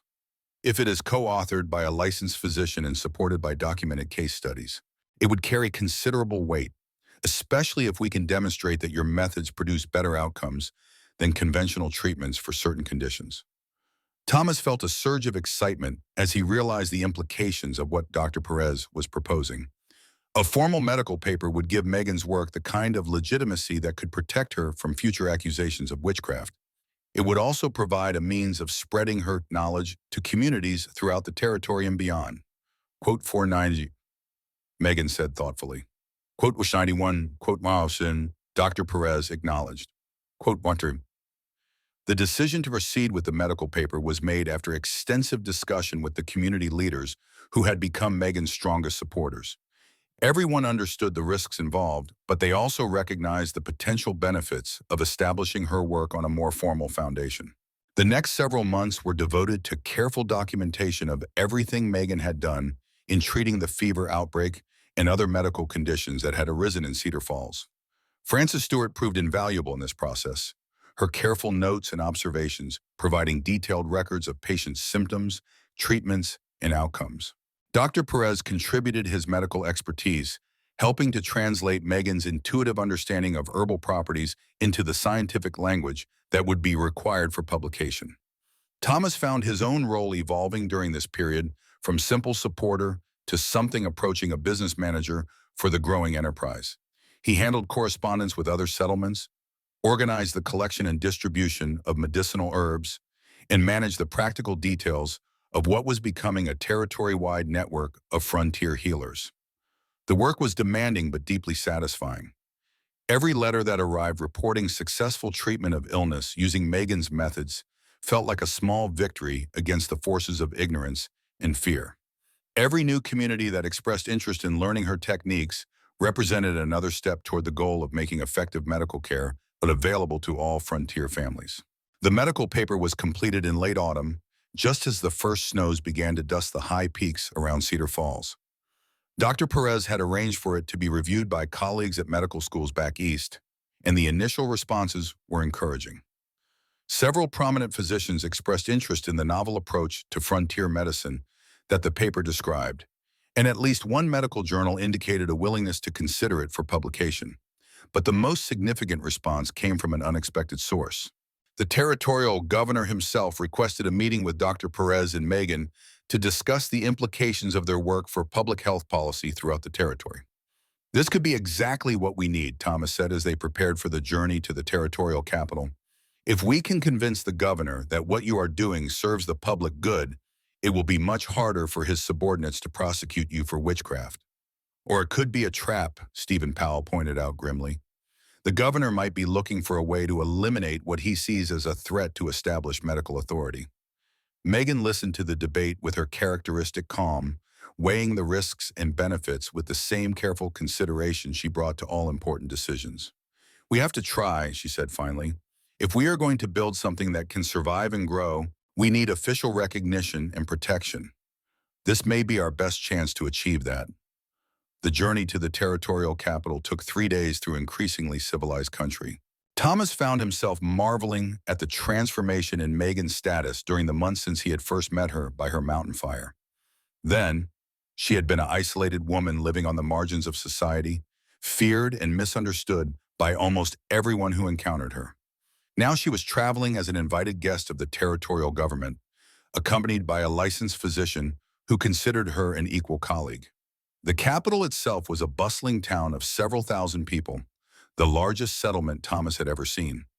Streets were paved with brick rather than dirt, buildings rose to 3 and 4 stories, and the general atmosphere was one of prosperity and progress. It was the kind of place where Megan's unconventional background might be seen as primitive and backward, where the sophisticated residents might dismiss her knowledge as frontier superstition. But the meeting with Governor Benjamin Lee went better than any of them had dared to hope. The governor was a practical man, more concerned with results than with theoretical purity. He listened carefully as Dr. Perez presented their findings, asking pointed questions about costs, effectiveness, and the potential for scaling up their methods to serve the entire territory. What you are describing sounds like exactly what we need, Governor Lee said, after reviewing the documentation they had brought. The territorial government has been struggling with the problem of medical care in remote settlements for years. We simply do not have enough trained physicians to serve all the communities that need them, and the cost of importing medicines from back east is prohibitive for most frontier families. Ms. Martin's approach offers a solution that is both effective and economically sustainable, Dr. Perez replied. By training local people to recognize and treat common illnesses using locally available materials, we can provide basic medical care to communities that would otherwise have none. And the accusations of witchcraft? I understand there have been concerns about the supernatural aspects of Miss Martin's work. Thomas felt his breath catch as the governor addressed the issue that had brought federal marshals to Cedar Falls only months before. Everything they had worked to build could be destroyed if the governor decided that Meghan's methods were too controversial to support officially. Quote 505, Dr. Perez said carefully. Quote 56, Governor Lee studied Meghan for a long moment, his expression thoughtful and appraising. Quote 507, Meghan met his gaze steadily, her voice calm and confident as she replied. Quote 508, quote 509, quote 510, Meghan replied. Quote 511, Governor Lee leaned back in his chair, his expression thoughtful as he considered the implications of what he had heard. Thomas could see the political calculations running through the man's mind, the weighing of potential benefits against possible risks. Supporting Meghan's work could improve public health throughout the territory, but it could also generate opposition from established medical authorities and religious leaders who viewed her methods with suspicion. Quote 512, the governor said finally. Quote 513. Thomas felt a surge of elation so strong it was almost dizzying. Official recognition would provide exactly the kind of protection they had been hoping for, legitimizing Meghan's work and making it much harder for her opponents to attack her through legal channels. What would this recognition entail? Dr. Perez asked. Miss Martin would be authorized to establish training programs for frontier medical care throughout the territory. She would have access to territorial resources for gathering and distributing medicinal materials, and she would be protected from prosecution for practicing medicine without a license, provided that she continues to work within the framework we establish. And in return, Meghan asked, her practical mind immediately focusing on what the governor would expect from her. In return, you would be expected to document your methods thoroughly, train a sufficient number of people to meet the territory's medical needs, and submit regular reports on your activities to the Territorial Medical Board. You would also be expected to cooperate fully with any investigations or reviews of your work. The terms were reasonable, even generous considering the controversy that had surrounded Meghan's activities. Thomas could see relief and gratitude in her expression as she realized that the nightmare of persecution and hiding might finally be coming to an end. Quote 518, Meghan said formally. Quote 519, the paperwork took several hours to complete, with lawyers and clerks drawing up the official documents that would establish Meghan's new status. Thomas found himself thinking about the journey that had brought them to this moment. From that first desperate ride down the mountain to save his nephews to this formal recognition of Meghan's right to practice her healing arts. As they prepared to leave the governor's office, Dr. Perez pulled Thomas aside for a private conversation. There is something else you should know, the young physician said quietly. The governor did not make this decision in isolation. There have been reports coming in from all over the territory about the success of Miss Martin's methods. Communities that have adopted her techniques are reporting dramatic improvements in their ability to treat an illness and injury. How many communities? Thomas asked. Dozens, maybe more.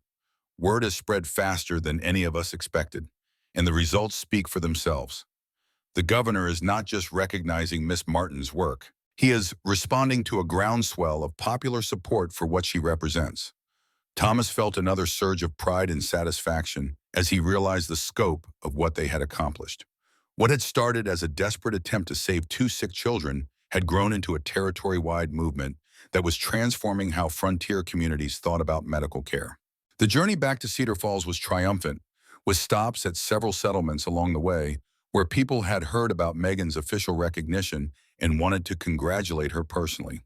Thomas watched as she was welcomed as a hero by families whose children had been saved by her methods, by communities that had successfully fought off disease outbreaks using the knowledge she had shared. But it was the homecoming in Cedar Falls that moved him most deeply. The entire town turned out to welcome them back, with a celebration that lasted well into the night. Francis Stewart had organized a display of all the medicinal herbs that had been gathered and processed during their absence, while Maria Lewis presented a detailed report on the successful treatment of several minor illnesses that had occurred while Meghan was away. Quote 524. Evelyn said to Meghan as the celebration wound down. Quote 525. Quote 526. Meghan corrected gently. Quote 527. Thomas found himself standing apart from the crowd, watching the woman who had transformed not just his life, but the lives of countless others throughout the territory. The frightened, isolated hermit he had met by her mountain fire was gone, replaced by a confident healer who had found her place in the world and was using her gifts to make that world a better place. Quote 528. Megan said, joining him at the edge of the celebration. Quote 529. Thomas replied. Quote 530. Quote 53. They stood in comfortable silence for a while, watching the people of Cedar Falls celebrate not just Megan's recognition, but their own transformation from a community paralyzed by fear to one empowered by knowledge and mutual support. What happens now? Thomas asked. With official recognition and protection, you could go anywhere in the territory. Establish your school wherever you think it would do the most good. I could, Megan agreed, but I think I will stay here, at least for now. This community took a risk on me when I was just a suspected witch. They deserve to see the benefits of what we have built together. And personally, what do you want for yourself now that you have achieved everything you set out to do? Megan was quiet for a long moment, her storm gray eyes reflecting the light from the celebration fires. When she spoke, her voice carried a note of wonder, as if she were discovering the answer as she said it. I want to keep learning, keep growing, keep finding new ways to help people heal. I want to train a generation of healers who will carry this knowledge forward long after I am gone. And I want, she paused, looking at him with an expression he could not quite read. I want to build a life that honors the memory of my son while creating something new and hopeful for the future. Thomas felt his heart skip as he recognized the invitation in her words. The possibility that the partnership they had forged in crisis might evolve into something deeper and more lasting. The idea both thrilled and terrified him, opening up possibilities he had not allowed himself to consider while they were focused on the immediate challenges of survival and recognition. That sounds like a worthy goal, he said carefully, and it sounds like something that would be easier to accomplish with the right partner. I think so too, Megan replied, her voice soft with possibility. The months that followed were among the happiest of Thomas's life. He split his time between his ranch and Cedar Falls, helping to manage the growing network of frontier healers while maintaining his own livelihood. Megan established her formal school in a building donated by grateful townspeople, training students who came from all over the territory to learn her methods. Frances Stewart became her first official graduate, earning recognition as a certified frontier healer after demonstrating mastery of both the practical and theoretical aspects of the curriculum Megan had developed. Maria Lewis followed close behind, specializing in the treatment of childhood diseases and injuries. Within a year, Cedar Falls had become a center of medical learning that attracted students and patients from hundreds of miles away. The success of the program exceeded everyone's expectations. Communities throughout the territory reported dramatic improvements in their ability to treat illness and injury after sending students to Megan's school. Infant mortality rates dropped significantly in settlements that adopted her methods, and several disease outbreaks that might have been devastating were contained quickly through early intervention and proper treatment. But for Thomas, the most significant development was personal. As the months passed, his partnership with Megan evolved naturally into something deeper and more intimate. They found in each other the kind of understanding and support that neither had expected to find again after their respective losses and disappointments. The proposal, when it finally came, was as practical and straightforward as everything else about their relationship. They were sitting by the fire in Megan's cabin one evening, reviewing reports from students who had established successful healing practices in distant settlements, when Thomas looked up from his paperwork and spoke the words that had been growing in his heart for months. "Marry me," he said simply, "not because you need protection or I need a housekeeper, but because we work well together, and I cannot imagine building a future without you in it." Megan set down her own papers and studied his face in the firelight, searching for any sign of doubt or reservation. "Are you certain marriage to me will mean sharing in whatever controversies and challenges still lie ahead? There will always be people who see me as a threat to established order. Then we will face those challenges together just as we have faced everything else," Thomas replied. Not asking you to be anyone other than who you are, Megan. I am asking you to be that person as my wife." The wedding took place the following spring, in the same town square where Megan had once faced down federal marshals determined to arrest her for witchcraft. The entire community turned out for the celebration, along with students and colleagues from across the territory who had come to honor the woman who had transformed their understanding of what healing could be. Dr. Perez served as best man, having become not just a colleague, but a close friend during the months of collaboration that had followed their first meeting. Francis Stewart was maid of honor, representing the new generation of healers who would carry Megan's knowledge into the future. Even Governor Lee attended, bringing with him official recognition of the marriage and a formal commendation for Megan's contributions to territorial public health. As Thomas and Megan exchanged vows in front of their friends and supporters, he found himself thinking about the strange journey that had brought them to this moment. What had begun as a desperate attempt to save his nephew's lives had evolved into something far greater, a transformation of how an entire territory thought about healing, knowledge, and the courage to stand against ignorance and fear. The reception continued late into the night, with music and dancing and stories shared by people whose lives had been touched by Megan's work. Children who had been saved from fever played with their parents and siblings. Adults who had recovered from injuries and illnesses that might once have been crippling danced with newfound vitality. The celebration was not just of a marriage, but of a community that had learned to value wisdom over prejudice, healing over fear. As the festivities wound down and the last guest departed, Thomas and Megan found themselves alone for the first time as husband and wife. They stood together on the porch of their new home, a house that had been built by the community as a wedding gift, looking out over the town that had become the center of a healing revolution. Do you ever think about what would have happened if you had not stopped at my fire that night? Megan asked, her hand warm in his as they watched the last lights go out in the windows below. I try not to, Thomas replied. It is too painful to imagine James and Benjamin dying while I slept peacefully in some roadside inn, unaware that help was so close. Too painful to think of you living alone on your mountain while children throughout the territory died from diseases you knew how to treat. But it did not happen that way. You did stop. You did choose to trust me despite everything your companions said. And because of that choice, everything changed.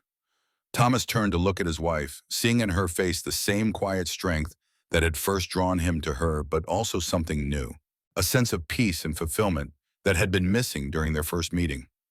The grief for her lost son was still there, would always be there, but it no longer dominated her life. Instead, it had been transformed into a driving force for healing and hope. What do you see when you look toward the future, he asked. Megan was quiet for a moment, her gaze moving from the sleeping town to the mountains beyond, where other communities were learning to apply the knowledge she had shared with them. I see a territory where no child dies from a treatable disease because their parents lack access to proper medical care. I see communities that are strong enough to take care of their own people, wise enough to value knowledge over superstition. I see healers trained in methods that work, working together to build something better than what we inherited. And personally, what do you see for us? I see a partnership that will grow stronger with time, built on shared purpose and mutual respect. I see children of our own, perhaps, raised in a world where healing is valued and knowledge is shared freely. I see a life worth living after years of merely surviving. The words painted a picture that filled Thomas with hope and anticipation. After the case and uncertainty of the past year, the idea of building something stable and lasting with the woman he loved seemed almost too good to be true. But as he looked at Megan's face in the starlight, he knew that she was not given to false promises or empty dreams. If she could envision such a future, then perhaps it was truly possible. Quote 555, he said, thinking of the political and social forces that remained opposed to what they were building. Quote 556, quote 57, quote 58, Megan said, turning to face him fully. Quote 559, they went inside together, leaving the celebration behind for the quiet intimacy of their new life together. The house was small but well built, with a large kitchen where Megan could prepare her medicines, and a study where they could keep the growing library of medical texts and treatment records that documented their work. In the bedroom, as they helped each other out of their wedding clothes, Thomas marveled at the transformation that had taken place in both their lives. A year ago, he had been a lonely rancher with no greater ambition than to maintain his cattle and avoid trouble with his neighbors. Now he was married to a woman whose work was transforming an entire territory, and he was proud to be her partner in that transformation. Quote 560. Megan asked as they settled into bed together, her head resting on his shoulder in the darkness. Quote 561. Thomas replied honestly, "What this on? 562." Quote 563, where Megan said softly. Quote 564. They talked quietly for a while longer, sharing hopes and dreams for the future they would build together. But eventually, exhaustion from the long day caught up with them, and they drifted off to sleep in each other's arms, surrounded by the peace and security of a community that had learned to value what they offered. The years that followed were marked by steady growth and expansion of the healing network they had established. Megan's school graduated dozens of students, each of whom returned to their home communities with the knowledge and skills needed to provide basic medical care. The territorial government provided increasing support, recognizing the economic and social benefits of having a population that could take care of its own health needs.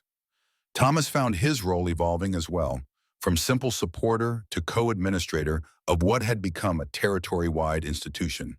He handled the business aspects of the operation, managing finances and logistics, while Megan focused on the medical and educational components. Together, they built something that was larger and more sustainable than either could have created alone. The personal rewards were equally significant. Their marriage proved to be as strong and supportive as they had hoped, built on shared values and complementary skills. When their first child was born, a daughter they named Hope, Thomas felt a completeness he had never experienced before. Watching Megan hold their baby, seeing the joy and wonder in her face, he knew that the grief for her lost son had finally been balanced by new love and new possibilities. More children followed, a son they named Thomas after his father and grandfather, and another daughter they called Grace. Each child was raised with an understanding of their parents' work and its importance, but also with the freedom to choose their own paths in life. Hope showed early aptitude for the healing arts, often accompanying her mother on visits to patients and demonstrating an intuitive understanding of herbal medicine. Thomas Jr. was more interested in the business side of the operation, showing a talent for organization and logistics that reminded his father of his own strengths. Grace seemed drawn to teaching, spending hours helping her mother prepare lessons for the students who continued to come from all over the territory. The challenges they had anticipated did materialize from time to time. Religious leaders occasionally preached against the unnatural healing methods being taught in Cedar Falls. Political opponents of Governor Lee tried to use the medical program as evidence of his dangerous radicalism. A few communities rejected the offer of trained healers, preferring to rely on traditional doctors even when those doctors were unavailable or ineffective. But these setbacks were far outweighed by the successes. Disease outbreaks that might once have devastated entire settlements were contained quickly through early intervention and proper treatment.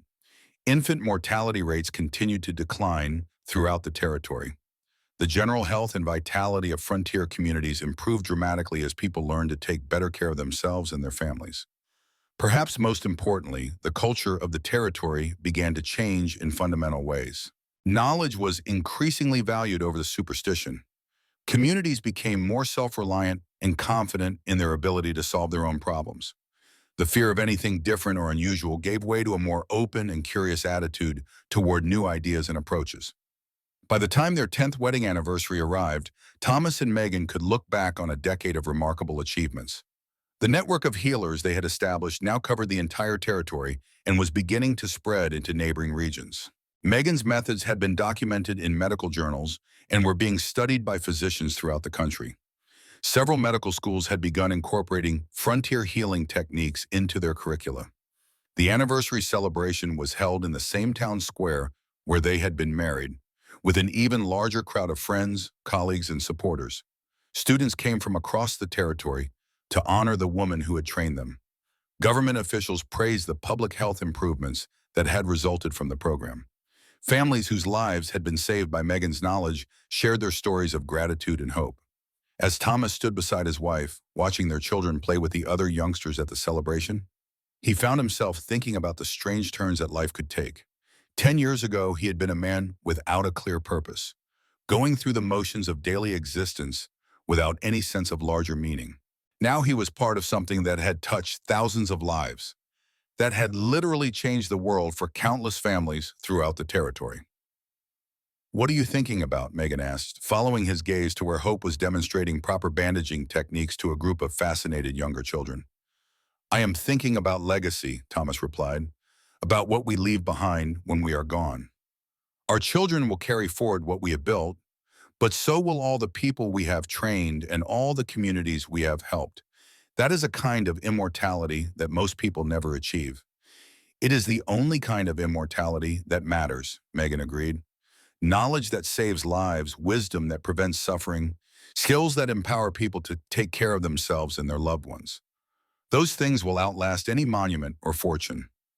As the celebration continued around them, Thomas felt a deep sense of satisfaction and completeness.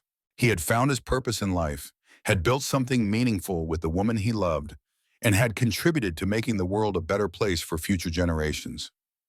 The frightened, isolated woman he had met by her mountain fire had become a force for healing and hope that would continue to influence lives long after she was gone.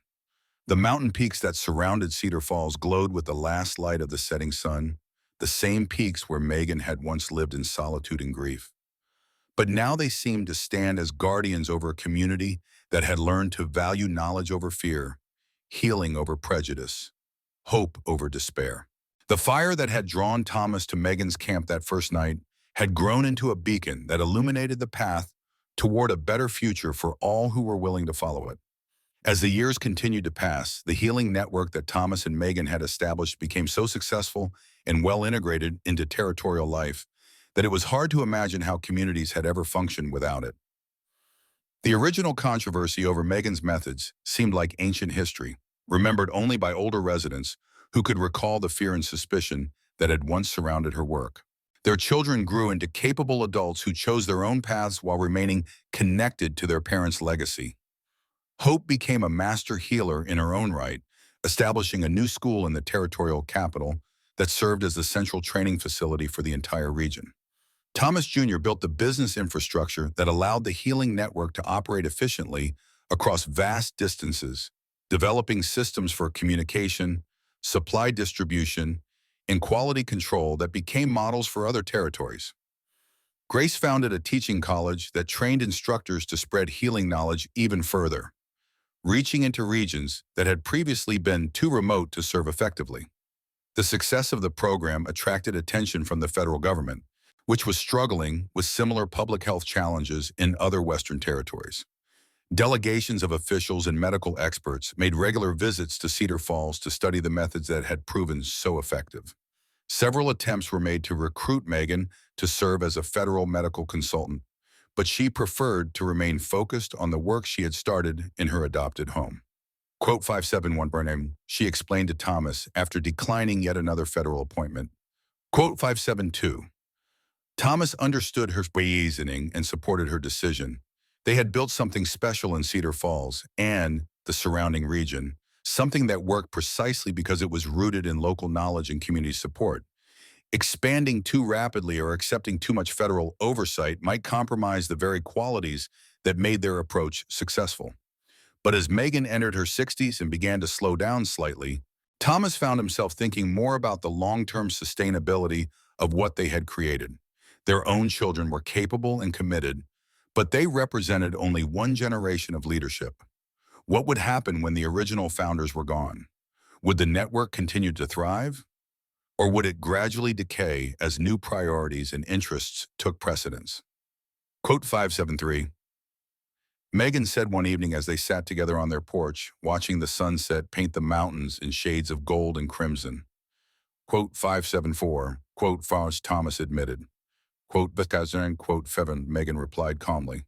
Quote Faust, she was right, Thomas knew.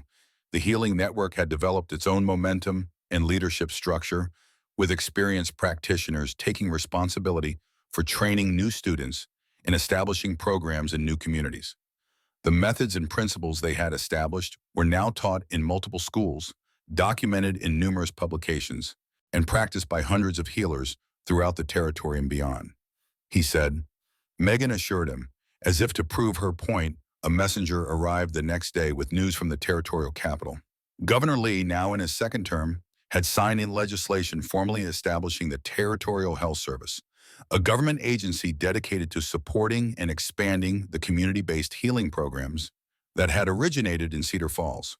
The legislation provided funding for training facilities, research into new treatments, and the development of standardized protocols for frontier medical care. Quote 582, Thomas said after reading the official documents. Quote 583, quote 584, Megan replied. Quote 585, the formal establishment of the Territorial Health Service marked the beginning of a new phase in their work. Instead of struggling to gain acceptance and legitimacy, they found themselves in the position of elder statesmen, consulted on policy decisions, and honored for their pioneering contributions. It was a gratifying transformation, but also one that required them to adjust their roles and expectations. Megan gradually transitioned from active teaching to serving as an advisor and mentor for the next generation of healing instructors. She spent her time developing advanced curricula, reviewing new treatment protocols, and providing guidance to practitioners who faced unusual or challenging cases. Her reputation had grown to the point where healers from across the continent sought her advice on complex medical problems. Thomas focused on the historical and philosophical aspects of their work, documenting the story of how the healing network had developed and the principles that had guided its growth. He wanted future generations to understand not just the practical techniques of frontier medicine, but the deeper values and beliefs that had made their success possible.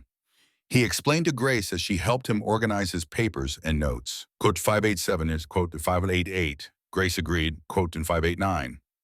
The insight pleased Thomas, confirming his belief that their work had implications far beyond the field of medicine. They had demonstrated that ordinary people could master complex knowledge when it was presented in accessible ways, that communities could achieve remarkable things when they worked together toward common goals, and that innovation often came from combining traditional wisdom with new understanding. As their 70th birthdays approached, Thomas and Megan began to receive honors and recognition from institutions throughout the country. Medical schools awarded them honorary degrees. Professional organizations elected them to positions of honor. The federal government finally succeeded in convincing them to accept a joint appointment as special advisors on frontier health policy, a largely ceremonial position that allowed them to influence national policy without becoming entangled in bureaucratic politics. But the recognition that meant the most to them came from the communities they had served directly. Cedar Falls declared an annual Healing Day celebration in their honor, featuring demonstrations of medical techniques, presentations by current students, and testimonials from families whose lives had been saved by the knowledge Megan had shared.